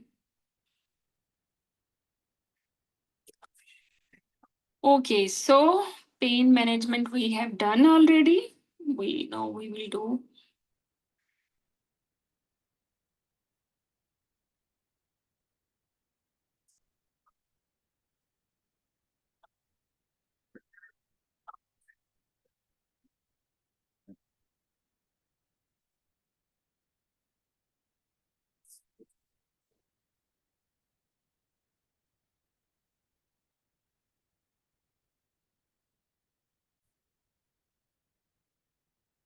ओके, सो अभी सेकंड स्टेज के बाद थर्ड स्टेज करते हैं। थर्ड स्टेज में प्लेसेंटा ने आउट होना है, ठीक है। इसकी भी टू टाइप्स होती हैं, फिजियोलॉजिकल और एक्टिव। मैक्सिमम हम एक्टिव ही करते हैं। एक्टिव मैनेजमेंट में ना पेशेंट को एनीमिया कम होता है, ब्लड लॉस कम होता है। और फिजियोलॉजिकल मैनेजमेंट में चूंकि हम कुछ इंटरवेंशन नहीं कर रहे, कोई ड्रग नहीं दे रहे, तो उसमें नाजिया वोमिटिंग कम होती है। तो हर एक के अपने प्रोस एंड कॉन्स हैं, लेकिन overall this is active management which is more better, ठीक है। तो लेकिन हम पेशेंट को बता देंगे कि they are the you know management types जो उसको अच्छी लगे। लेकिन अगर पेशेंट हाई रिस्क है फॉर पीपीएच, उसको हमने बताना भी नहीं फिजियोलॉजिकल का, क्योंकि करनी ही एक्टिव है। तो साइड इफेक्ट्स क्या है, देखो, अ, ये एक्टिव है। एक्टिव में हम ऑक्सीटोसिन देते हैं, कंट्रोल कॉन्ट्रैक्शन करते हैं। फिजियोलॉजिकल में कोई यूटोटॉनिक्स नहीं देते। तो बेसिकली एक्टिव मैनेजमेंट से जो पीपीएच है या ब्लड ट्रांसफ्यूजन है या एनीमिया है, ये सारी चीज़ें कम है। लेकिन एक चीज़ ज़्यादा है, और वो है साइड इफेक्ट, नोजिया, ठीक है। 186 है एक्टिव में और फिजियोलॉजिकल में 90। मतलब ये ज़्यादा हो गया ना एक्टिव में, क्योंकि ड्रग जो दी है। बाकी सिमिलर आउटकम है, रिटेन प्लेसेंटा का, नीड फॉर एंटीबायोटिक्स का, सेटिस्फेक्शन का, फीलिंग इन कंट्रोल का, ठीक है। Okay, so choice of uterotonics is it's really very important. Uterotonics मतलब ऑक्सीटोसिन, अर्गोमेट्रिन। ऑक्सीटोसिन तो रूटीन में दे रहे हैं ना, अगर हम अर्गोमेट्रिन मिला दें तो it will be more effective than alone oxytocin. ज़्यादा स्ट्रॉन्ग कॉन्ट्रैक्शन आएगी, ब्लीडिंग कम होगी।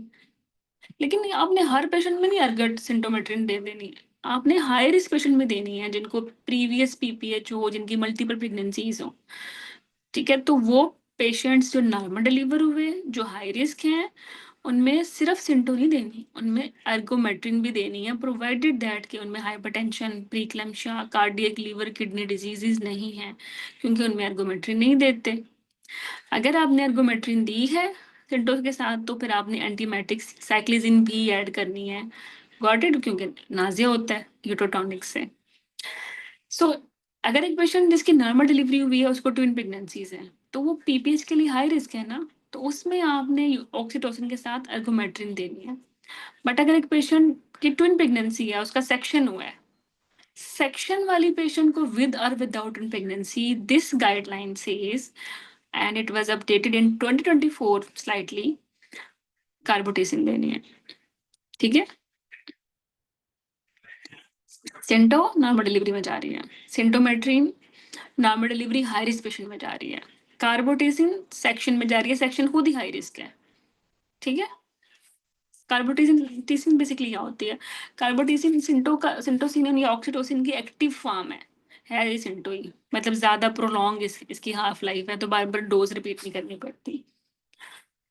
तो अगर वेजाइनल बर्थ हुई है तो हमने एक्टिव मैनेजमेंट करनी है। एक्टिव मैनेजमेंट में हम क्या करते हैं, साइन ऑफ सेपरेशन देखते हैं ना, कंट्रोल कॉन्ट्रैक्शन करते हैं उसके बाद, और जैसे शोल्डर डिलीवर होता है हम सिंटो भी देते हैं, तो ये सारी चीज़ें एक्टिव मैनेजमेंट में आती हैं। तो एक्टिव मैनेजमेंट में यूटोटॉनिक्स भी है, उसमें ऑप्शन ऑक्सीटोसिन की है। ऑक्सीटोसिन आईएम भी दे सकते हैं, आईवी भी दे सकते हैं, या विद अर्गोमेट्रिन भी दे सकते हैं। बेसिकली वेजाइनल बर्थ के बाद हम आईएम देते हैं 10 minutes most of the women. ठीक है, हमारे पास दिस गाइडलाइंस 2023 सेज कि हम इसको आईवी भी दे सकते हैं in vaginal birth 5 unit slow. Slow दें वरना फिर साइड इफेक्ट्स आ जाते हैं। अगर अगर आपने पहले सिंटो दी है आईवी फॉर ऑगमेंटेशन, तो वैसे तो सब पेशेंट्स में एनवीडी वालों में आपने आईएम सिंटो देनी है, लेकिन आईवी भी दे सकते हैं। अगर उसने आईवी रूट से सिंटो पहले ली है during the same labour, you can give her slowly. और अगर पेशेंट हाई रिस्क है, जैसे I told you previous PPH हुआ है, आप ट्विन है, ठीक है, तो इसमें फिर आप क्या करोगे, इसमें आप इसमें अर्गट मिला दोगे। डोज इसकी क्या है, 5 यूनिट सिंटो में 500 माइक्रोग्राम एर्गोमेट्रिन दी, आईएम इंजेक्शन दे दिया। लेकिन अवॉइड करना है hypertension, preeclampsia, cardiac, liver, kidney disease patients को काट इट। अब सिजेरियन बर्थ पे आ जाओ। सिजेरियन बर्थ खुद ही इंडिकेशन है पीपीएच की, हाई रिस्क है, इसमें कार्बोटेसिम दें। Slow IV injection, standard single dose, longer acting preferred in section to reduce the PPH risk and avoid multiple injections. ये बात आपको गाइडलाइन पढ़ के भी इतना समझ में नहीं आएगी, the way I added this in this table. I know I you will appreciate me here. This is a very minor difference which I noticed. वरना तो like when we used to solve in crash course PPH questions, sir में दर्द हो जाता है कि यार ये भी हाई रिस्क है, ट्विन है, इसमें यहाँ सेंटो और अर्गट चल रही है, उधर कार्बोटिसिन चल रही है, तो ये क्या चल रहा है। हाँ कार्बोटिसिन, अच्छा ये बस इन्होंने इसकी अब डिटेल है जो मैंने बता दी तुम्हें ना, ठीक है। अच्छा जो ये जो इंटरपार्टम केयर है, थोड़ी सी लेटेस्ट गाइडलाइन है as compared to the PPH GTG. PPH की जीटीजी में भी कार्बोटिसिन का जिक्र हुआ है, लेकिन उसमें ये हुआ है कि लोन सेक्शन में नहीं देना, सेक्शन में एडिशनल रिस्क में देना है। तो अब अगर आपने एक चीज चूज करनी है तो वो लेटेस्ट ये वाली गाइडलाइन है कि लोन सीएस में भी कार्बोटिसिन दे सकते हैं। कॉर्ड मैनेजमेंट में क्या होता है, ठीक है, कॉर्ड क्लैंप में क्या होता है, एक्टिव मैनेजमेंट में कार्ड मैनेजमेंट कैसे करनी है, तो आपने बिफोर 1 मिनट नहीं करनी, चाहे टर्म में चाहे प्री टर्म में, ठीक है। और मैक्सिमम टाइम इसका 5 मिनट्स है, ठीक है। और बाकी control contraction only after uterotonic given sign of placental separation, मतलब आपने यूटोटॉनिक्स दे दी हैं, प्लेसेंटा के सेपरेशन साइंस आ गए हैं, फिर आपने कॉर्ड जो है वो ट्रैक करनी है, ट्रैक्शन करनी है। उससे पहले जो बेबी की कॉर्ड है वो क्लैंप करेंगे, लेकिन 1 मिनट के बाद, और actually with in 1 to 5 minutes. एक पेशेंट जिसने फिजियोलॉजिकल मैनेजमेंट ऑप्ट की थी, अगर उसकी ड्यूरिंग दिस मैनेजमेंट कभी ब्लीडिंग हो जाती है तो आप उसको रिवर्ट कर लोगे, स्विच बैक टू कर लोगे एक्टिव मैनेजमेंट में, या उसको 1 1 घंटा हो जाए, क्योंकि जो टाइम लिमिट है फिजियोलॉजिकल मैनेजमेंट की वो 1 आवर है। अगर उसमें डिलीवर नहीं होता प्लेसेंटा तो उसमें भी आप उसको स्विच कर दोगे एक्टिव मैनेजमेंट पे, ठीक है। या पेशेंट का मूड बदल जाए कि मैं बस आप एक्टिव कर दूं तो एक्टिव कर दो। क्या नहीं करना, do not use umbilical oxytocin infusion और prostaglandins routinely. Do not diagnose prolong third stage before. अगर आपने एक्टिव मैनेजमेंट की है तो 30 मिनट से बिफोर ना इसको कहें कि ये प्रोलॉन्ग थर्ड स्टेज है, और अगर आपने फिजियोलॉजिकल मैनेजमेंट की है तो मत कहेंगे ये प्रोलॉन्ग लेबर है अगर 60 मिनट्स नहीं गुजरे। तो basically active management 30 minute cut off है इसकी, और फिजियोलॉजिकल की डबल हो जाएगी। अगर एक्टिव मैनेजमेंट और फिजियोलॉजिकल मैनेजमेंट की कट ऑफ टाइम मीट कर गई है, क्रॉस 30 and 60 मिनट्स, तो what you will say, then you will say it's a prolonged third stage. Prolong third stage और रिटेन प्लेसेंटा सेम दिखते हैं बट है नहीं, वो भी हम देखेंगे। चलो रिटेन प्लेसेंटा यूजुअली मैक्सिमम जो प्रोलॉन्ग थर्ड स्टेजेस होती है ना, उनमें प्लेसेंटा हो जाता है रिटेन, क्योंकि प्लेसेंटा आउट नहीं हुआ। Looks like same sometime but है नहीं, बट करना क्या है, आईवी एक्सिस सिक्योर करें, ठीक है। अम्लाइकल वेन में कोई चीज ना डालें, रूटीन में सिंटो ना दें अगर ब्लीडिंग नहीं है। अगर ब्लीडिंग है तो दे सकते हैं। विजाइनल असेसमेंट करें, ठीक है, ये देखेंगे कोई अदर रीजंस तो नहीं है, कोई मैस तो नहीं है, मैनुअल रिमूवल करना है तो उसके लिए देखिए, पेन रिलीफ एड्रेस करें, एनाल्जेसिया रीजनल और जीए दोनों दे सकते हैं। आपने तो जीए ही पढ़ा है ना, manual removal of placenta, this is not like that, GA भी दिया, रीजनल भी दिया जा सकता है। Stop the exam if pain relief is inadequate and manage pain fast, ये एक एग्जाम क्वेश्चन भी है कि एक पेशेंट की प्रोलॉन्ग थर्ड स्टेज हुई, मैनुअल रिमूवल डिसाइड हुआ, आपने पेन एड्रेस किया और स्टार्ट किया प्रोसीजर एंड शी कंप्लेन कि मुझे पेन हो रहा है, तो आपने क्या करना है, stop the examination, address the pain. If not in OBS unit, arrange transfer. Consider urgency if multiple risk factors present. जो मैंने आपको एम्बुलेंस ट्रांसफर का बताया था, कैटेगरी 1 कैटेगरी 2। मैनुअल रिमूवल कभी भी आपने नहीं करनी without anaesthesia, never without anaesthesia, this is very important. Antibiotics manual removal भी जाएगी और इंस्ट्रूमेंटल डिलीवरी में भी जाती है, नॉर्मल वैजाइनल डिलीवरी में नहीं जाती। Okay, prolong third stage and retain placenta का definition. Third stage taking too long, 30-minute active or 60-minute physiological, this is prolonged third stage. Placenta retain कब होगा, placenta not deliver despite management, मतलब 30 minute के बाद active management के 30 minute गुजर गए और प्लेसेंटा आउट नहीं हुआ, आपने बोला ये प्रोलॉन्ग थर्ड स्टेज है, ठीक है, और फिर आपने इसमें इसको जो है प्लेसेंटा डिलीवर किया और यस क्या बोलूँ मैं, इसको समझ नहीं आ रहा। हाँ चलो इसको ऐसे करते हैं कि एक पेशेंट जिसने फिजियोलॉजिकल मैनेजमेंट ऑप्ट की, 60 मिनट तक आपने वेट किया, प्लेसेंटा खुद ही डिलीवर हो जाए उसकी मैटरनल एफर्ट से, विदाउट कंट्रोल कॉन्ट्रैक्शन यूरोटॉनिक्स नहीं डिलीवर हुआ, ठीक है। Now at 61 minute what you will say, this is prolong third stage. अब आपने इसको कन्वर्ट कर दिया एक्टिव मैनेजमेंट में, वो डिलीवर हो गया, तो हो गया ना डिलीवर, तो how will say this is retain placenta, नहीं है ना, तो दिस इज द डिफरेंस कि रिटेन प्लेसेंटा में no specific time but placenta is not expelled and may require manual removal, तो हर प्रोलॉन्ग थर्ड स्टेज में मैनुअल रिमूवल नहीं होती बट रिटेन प्लेसेंटा में होती है, अगर वो मॉर्बिड रिटेन प्लेसेंटा की वजह से नहीं है, उस पर प्रेस्टेक्टमी होगी ना। जो प्रोलॉन्ग थर्ड स्टेज ना वो ड्यूरेशन बेस्ड है और retain placenta basically failure to deliver the placenta based है। इनिशियल एक्शन किया, observe assess contractions and bleeding, इसमें रिटेन प्लेसेंटा में IV access monitor bleeding explain plan to the woman, same ही है मोर और less manual removal दोनों में ही बनती है, ठीक है। रिटेन प्लेसेंटा तो आपने वैसे ही जो है ट्रांसफर करना है ओब्स यूनिट में, प्रोलॉन्ग थर्ड स्टेज में you may not refer actually, अगर एक्टिव मैनेजमेंट से ही मसला हल हो गया, अगर फिजियोलॉजिकल थी तो यू विल नॉट रेफर, ठीक है। सो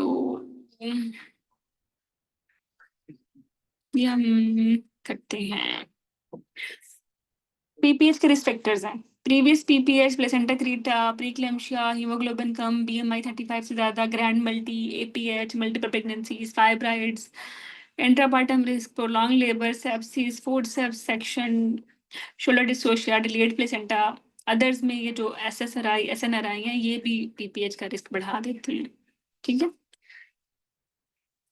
बाकी पीपीएच हो जाए तो आपने सबसे पहले कॉल फॉर हेल्प करनी है, एम्पटी ब्लैडर, वो जो पीपीएच की डीटीजी है वही चल रही है अब, uterine massage, uterotonics, IV fluids, oxygen, ठीक है।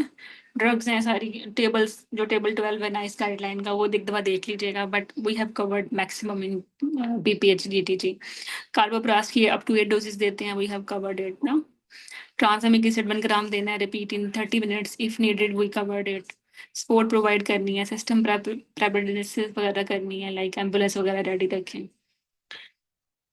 Now the questions, a 29-year-old woman, अब तुम पढ़ लो, वैसे ये होती काफी कर लिए हैं क्वेश्चन। अब देखो 35 मिनट्स पे अगर एक्टिव मैनेजमेंट एक्टिव जो है थर्ड स्टेज फेल होगी तो उसको क्या बोलोगे, प्रोलॉन्ग थर्ड स्टेज। इसमें 70 मिनट्स गुजर चुके हैं, ये भी प्रोलॉन्ग है क्योंकि लाइक फिजियोलॉजिकल के साथ 60 का कट ऑफ था। अच्छा, ये 45 मिनट्स गुजर चुके हैं और इसमें ब्लीडिंग भी हो रही है और हैवी ब्लीडिंग, तो इसमें आप सबसे पहले क्या दोगे? IV oxytocin to control bleeding, वरना रूटीन में तो नहीं दे रहे थे। सेक्शन में वो ऑलरेडी नो। पीपीएच में आपने क्या करना है, कार्बोटिसिन देनी है। हिस्ट्री ऑफ पीपीएच है, ठीक है। और इसमें तो हाई रिस्क होगी ना, पीपीएच दोबारा रिकरेंस हो सकती है, इसमें पेसेंटोमेट्रिन देंगे। ये टोका आर्टिकल है हाइपोनेट्रीमिया का, not that much important, but one thing which I will must say, just read it for me, ठीक है। कि hyponatremia during labour is common, but under reported है, और इसकी रीजन फ्लूइड ओवरलोड, सिंटो और prolong labour है। Sodium अगर less than 125 है ना, then it is considered severe and it poses risk both to the mother and the newborn, ठीक है। बाकी दिस इज इम्पोर्टेंट, बाकी just read it.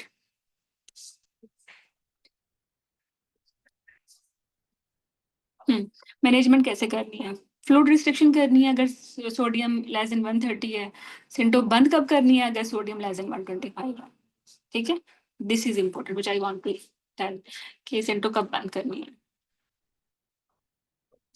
Sodium less than 125 पे। बाकी जस्ट रीड इट।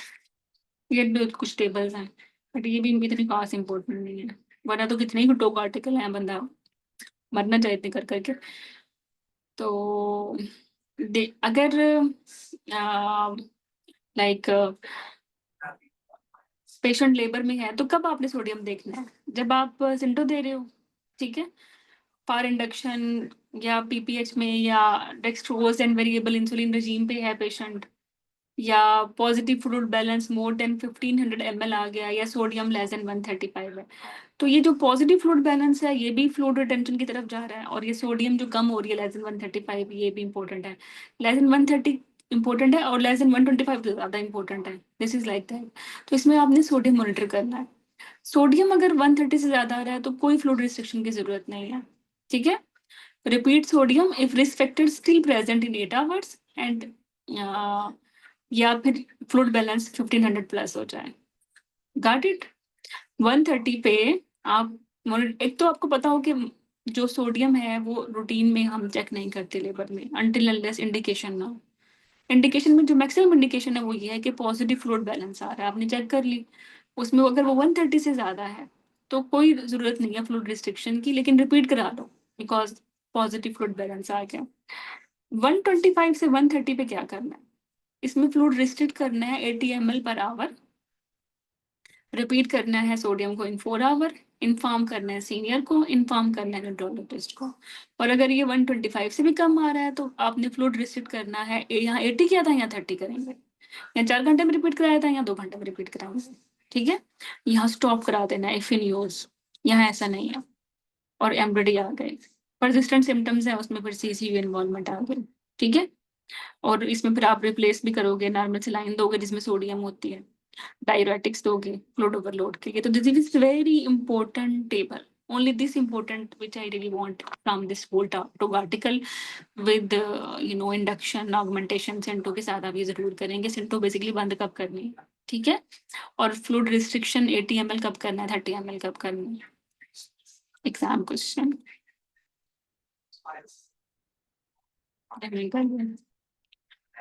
कुछ क्वेश्चन है? हम्म। अभी ये 125 और कम है ना, तो क्या करना है, स्टॉप करनी है इसको। अब ये फ्लूइड बैलेंस 1500 से ज्यादा आ गया है, क्या करना है, सीरम सोडियम लेवल चेक करना है। So this is about the PPH management.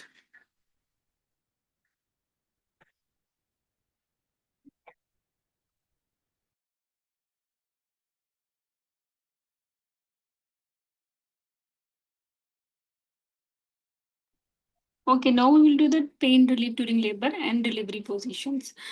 So delivery कैसे कर सकते हैं? आपने बस उसको कहना है सीधे ना लेटे, लाइक सुपाइन या फ्लैट ना लेटे, बाकी ठीक है। उसमें पोजीशन के हवाले से अगर बात की जाए, तो upright is more better. Upright से एपीसीआर में भी कम होती है, इंस्ट्रूमेंटल डिलीवरी भी कम होती है, पेन भी कम होता है, फेटल हार्ट रेट प्रॉब्लम भी कम होते हैं। सेकंड स्टेज भी कम जो है पड़ती है, slight reduction in second stage. लेकिन यहाँ आपने इसको कंपेयर करना है बर्थिंग बाल से। बर्थिंग बाल क्या करती है? वाटर बर्थ एंड बर्थिंग बाल दोनों फर्स्ट स्टेज रिड्यूस करती हैं। Upright position, operative general delivery, episiotomy, fetal heart rate issues, इनको एड्रेस करती हैं। ठीक है, ओके। तो डिलीवरी पोजीशंस में अपराइट और बर्थिंग बाल याद रखनी है। सपोर्ट करें जो भी उसको अच्छी लगती है अपनी अपनी पोजीशन पेन को एड्रेस करने के लिए। ठीक है, बर्थिंग बाल कैसा होता है, ऐसा ऐसा दिखता है। अच्छा, पेन के लिए एक और वाटर पूल या बर्थ पूल भी होते हैं। For women labouring in water, monitor the temperature of the woman and the water hourly to ensure that woman is comfortable and not become pyrexial. Temperature should not be above 37.4. Keep patient well hydrated. Isotonic drinks reduce ketosis. अब ये water birth ऐसी होती है। ठीक है, exam question ये है कि फर्स्ट स्टेज लेबर कम करती है, इसके अलावा रीजनल एनेस्थीसिया भी कम करती है। लो रिस्क पेशेंट्स में कर सकते हैं, सिंगल हो, 37 से ज्यादा हो, कफेलिक हो, कॉन्ट्राइंडिकेशन प्री टर्म नहीं है, और स्पेसिफिकली जो है ना सिडेशन जो कि ओपियाइड यूजर्स होते हैं उसमें तो बिल्कुल नहीं। बाकी कमिंग अप ये जो मैंने हाईलाइट किया आप इनको पढ़ लें। however we have done this already कि जब आप रीजनल एनेस्थीसिया देते हैं तो आपने प्रीलोडिंग कैसे करनी है, और अगर पेटल हार्ट रेट खराब होते हैं तो उसको कैसे एड्रेस करना है। पेन अगर एड्रेस नहीं होता विद इन 30 मिनट तो अपने एनेस्थेटिस्ट को बुलाना है। बोलस देने के बाद भी आपने उसकी मॉनिटरिंग करनी है। ठीक है, डोजेस अगर याद ना हो तो करने की जरूरत भी नहीं है इनकी ना, बस जस्ट रीड इट। हाँ, कंपैरिजन कर लो।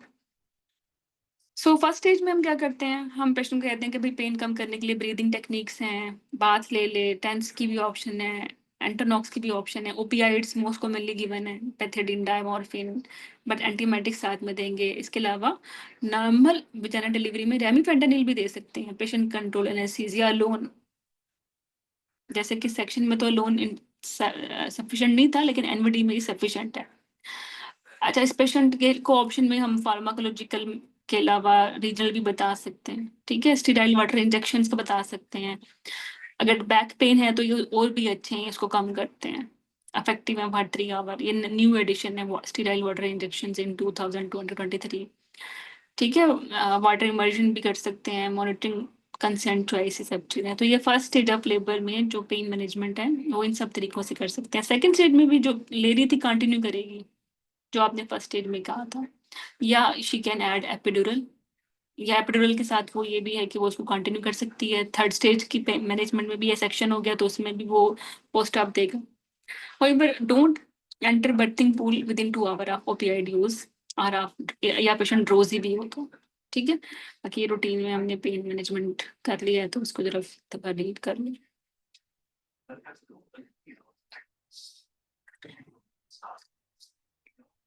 हाँ, ये combined spinal we have done this कि इसकी डोज है, डोज याद तो मुझसे खुद नहीं होती लेकिन करने की हिम्मत हो तो पढ़ लेना, मैंने लिख दिया है। अच्छा, बीपी आपने एपिड्यूरल लगाने के बाद ना हर 5 मिनट के बाद करना है, टिल 15 मिनट्स। ठीक है, ड्यूरिंग इनिशिएशन और टॉप अप, और hourly sensory and motor block check करना है। एपिड्यूरल मॉनिटरिंग जब भी आप लगाओगे एपिड्यूरल 30 मिनट तक देखनी है क्योंकि इनमें हाइपोटेंशन होती है, बच्चों को फिटल डिस्ट्रेस हो जाता है। ठीक है, बाकी हम कर चुके हैं। This is important, perineal trauma prevention. Discuss women preference or perineal protection technique and support her choice. Offer a warm, wet compression to the perineum during crowning. Offer perineal massage with water-based lubricant if woman prefers it to warm compression. तो warm compression, और अगर warm compression इसको पसंद नहीं आ रहे तो perennial massage, इन दोनों से पेरिनियल ट्रॉमा कम होता है। लेकिन आपने लिडोकेन स्प्रे पेरिनियल पेन कम करने के लिए या रूटीन एपिजियोटमी ये नहीं करनी। ठीक है, reassure women with previous third or fourth degree tear no higher risk than first time mothers। Slightly ज्यादा होता है लेकिन कंपैरिजन में लाइक इकोवोकल है। However, do not offer routine epi in women with previous third and fourth degree. This is exam question. Discuss mode of birth in women with previous severe tear, जिसमें symptoms हो, जिसमें severity and repair outcome के मुताबिक हम देखेंगे may be दोबारा वो secondary repair हुआ हो, साइकोलॉजिकल इम्पैक्ट अच्छा ना हो, recurrent risk and labour plans हो उनके, मतलब इसके मुताबिक हम चेंज कर सकते हैं। लाइक एक पेशेंट साइकोलॉजिकली इतनी अपसेट है, टोकोफोबिया उसको हो गया, तो देन वी कैन चेंज, हम सेक्शन कर सकते हैं। बाकी जो एफजीएम वाले केसेस हैं वो दे आर डिफिकल्ट, तो इनकी डीफिब्रिलेशन ड्यूरिंग लेबर हम कंसिडर करेंगे अगर नैरोइंग है या इन लाइक इनफिब्रिलेशन की सिचुएशन है, उस स्टेज में जाती है तो defibrillation during labour we can. और जो आइडियल टाइम है डिफिब्रिलेशन का बेसिकली वो 20th वीक का प्रेगनेंसी है। अगर वो आपने मिस कर दिया तो yes we can do it in labour. FSZ में अगर नीडेड है तो मीडियो लेटरल दें 45 से 65 रोटेशन डिग्री पे from mid line towards right. Oasis की गाइडलाइन में 60 लिखा हुआ है और यहाँ 45 to 60 लिखा हुआ है। Do episiotomy only if clinically indicated, routine में नहीं करनी, और provide effective analgesia before episiotomy unless it's an emergency. Something about ventouse and forceps, वैसे इसकी अपनी गाइडलाइन हम कर चुके हैं, लेकिन इस गाइडलाइंस में एक चीज़ इंपॉर्टेंट है वो है एंटीबायोटिक कि मैनुअल रिमूवल ऑफ प्लेसेंटा में जेंटामाइसिन और क्लिंडा देनी है, तो फोर्सेप डिलीवरी में कोमोक्सिक्लिव देना within 6 hour post birth और अल्टरनेटिव इपिलेप्टिक। ठीक है, बाकी थर्ड स्टेज हम कर चुके हैं। अब कुछ पोस्ट निटल केयर इश्यूज हैं, prolong labour we have done. बाकी लेबर में पेशेंट की जो गैस्ट्रिक एसिडिटी है उसको एड्रेस करें, ईटिंग ड्रिंकिंग हैबिट्स देखें उसकी, ड्रिंक कर सकती है, लाइट स्नैक्स भी ले सकती है। ठीक है, रिकॉर्ड पार्टोग्राम मैनेज करें उसका। हाइपर सिमुलेशन क्या होती है? हाइपर सिमुलेशन हम बोलते हैं जब 5 कॉन्ट्रैक्शंस हों पर 10 मिनट्स पर एटलीस्ट 20 मिनट्स। ठीक है, sorry this is about actually ये है टैकिसिस्ली जिसमें मोर देन 5 कॉन्ट्रैक्शंस पर 10 मिनट्स हैं पर एटलीस्ट 20 मिनट्स, और हाइपरसिस्ली या हाइपरटोनिसिटी कॉन्ट्रैक्शन जो है वो एटलीस्ट 2 मिनट परसिस्ट कर रहे हैं। Significant meconium this is defined as a dark green और black amniotic fluid that is thick tenacious, मतलब ग्रेड 2 और 3। Newborn care with presence of meconium कैसे करनी है? दिस इज उसकी station as well. As a part of ongoing assessment, document the presence or absence of the meconium. If meconium is present, consider the कौन सा grade है उसका। ठीक है, फिर आपने उसको डिस्कस करना है कि अगर ग्रेड 1 है तो you can take her in midwifery, वरना आप इसको रेफर कर दो कि वो जो भी हमने किया।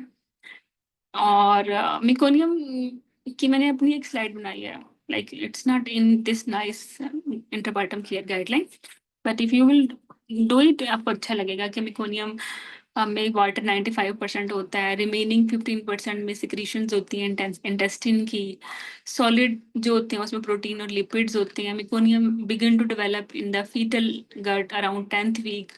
टर्म की पेशेंट में ये 16% या 10 to 15% होता है, दिस इज एग्जाम क्वेश्चन। और पोस्ट टर्म में मेकोनियम 51% होता है, this is also exam question. अच्छा, रिस्क फैक्टर्स इसमें क्या है? डायबिटीज, ओलिगो और placenta that ages past the infant's due date. और कॉम्प्लिकेशंस क्या हैं? Persistent pulmonary hypertension, RDS, pneumonitis, grades हैं ऐसे grade 1, grade 2, grade 3। Meconium staining, baby अगर विगोरस क्राई कर रहा है तो do not do nothing, just dry and wrap the baby. Meconium staining baby जो है जिसके वाइटल्स डिप्रेस हैं तो फिर आपने उसकी ओरोफोरेंस को विजुलाइज करना है और सक्शन करनी है या पॉजिटिव प्रेशर देना है। Again exam question.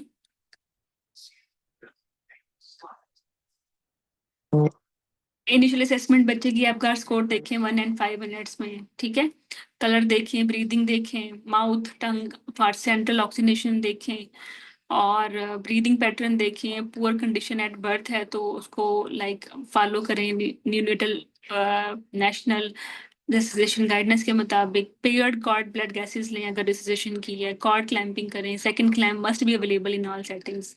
ठीक है, और skin to skin contact encourage करें। मदर अनवेल है तो birth companion even father can provide skin to skin contact, warm provide करें, बच्चे को एयरवे पोजीशन वगैरह के बारे में बताएं। फर्स्ट आवर केयर में अवॉइड सेपरेशन, माँ के साथ ही रहे अनलेस मेडिकली नेसेसरी और रिक्वेस्टेड।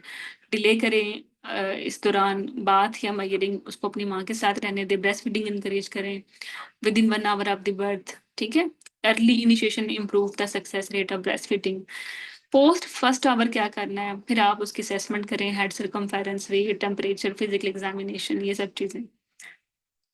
और इसके बाद SSRI SNRI अगर माने लिए हैं, ठीक है, तो एडिशनल मॉनिटरिंग करनी है, क्योंकि बच्चे को ये परसिस्टेंट पल्मोनरी हाइपरटेंशन हो सकता है, न्यूनेटल विड्रॉल सिम्टम्स हो सकते हैं, और पेरेंटल इन्वॉल्वमेंट रखें। और इसके अलावा सारे एग्जामिनेशन पेरेंट्स की मौजूदगी में होने चाहिए बच्चे के। और अगर रिसर्चेशन की ज़रूरत पड़ती है तो क्या करना है, babies burn after pre labour rupture of membranes, या जिनकी रिसर्चेशन हुई है उनमें कुछ स्पेशल चीज़ें हैं, ठीक है, उनकी वाइटल्स इनिशियल इवैल्यूएशन पे देखनी है।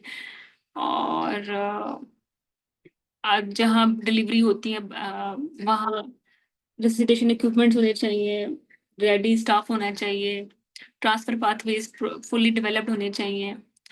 बेसिक जो चीज़ें हैं इक्विपमेंट में, वो एयर है, ऑक्सीजन का वेट ना करें, मतलब रेस्क्यू एयर आप दे सकते हो। ऐसी छोटी मोटी चीज़ें हैं। बेबी अनवेल है तो अ, क्या करना है, मेकोनियम में क्या करना है, we have done this. Red flags features हैं, ठीक है। अच्छा, ये जो मेकोनियम वाले बच्चे हैं ना, उनको आपने, अगर सिग्निफिकेंट मेकोनियम है तो उनको ऑब्जर्व करना है 1 आवर पे, 2 आवर पे, then 2 hourly up to 12 hour in unit with neonatal support. और अगर सिग्निफिकेंट नहीं है तो फिर आपने 1 आवर पे और 2 आवर पे देखना है, any setting, this is important. बाकी रेड फ्लैग फीचर्स, वाइटल्स खराब हो जाएंगे। कोई प्रॉब्लम हो स्पेसिफिकली आफ्टर लीकिंग, जैसे सेप्सिस का है, तो उसको फौरन रेफर करें। और इन्फेक्शन के लिए आपने 1, 2, 6 and 12 hour of all setting जरूर देखना है, अगर लीकिंग 24 आवर से ज़्यादा हो। ठीक है, इसमें आपने temperature, breathing sign, cyanosis, perfusion, tone, alertness वगैरह चेक करनी है। रूटीन एंटीबायोटिक्स अवॉइड करें, routine CSF culture, blood culture, ये सब चीज़ें भी अवॉइड करें अगर बच्चा एसिम्टोमेटिक है।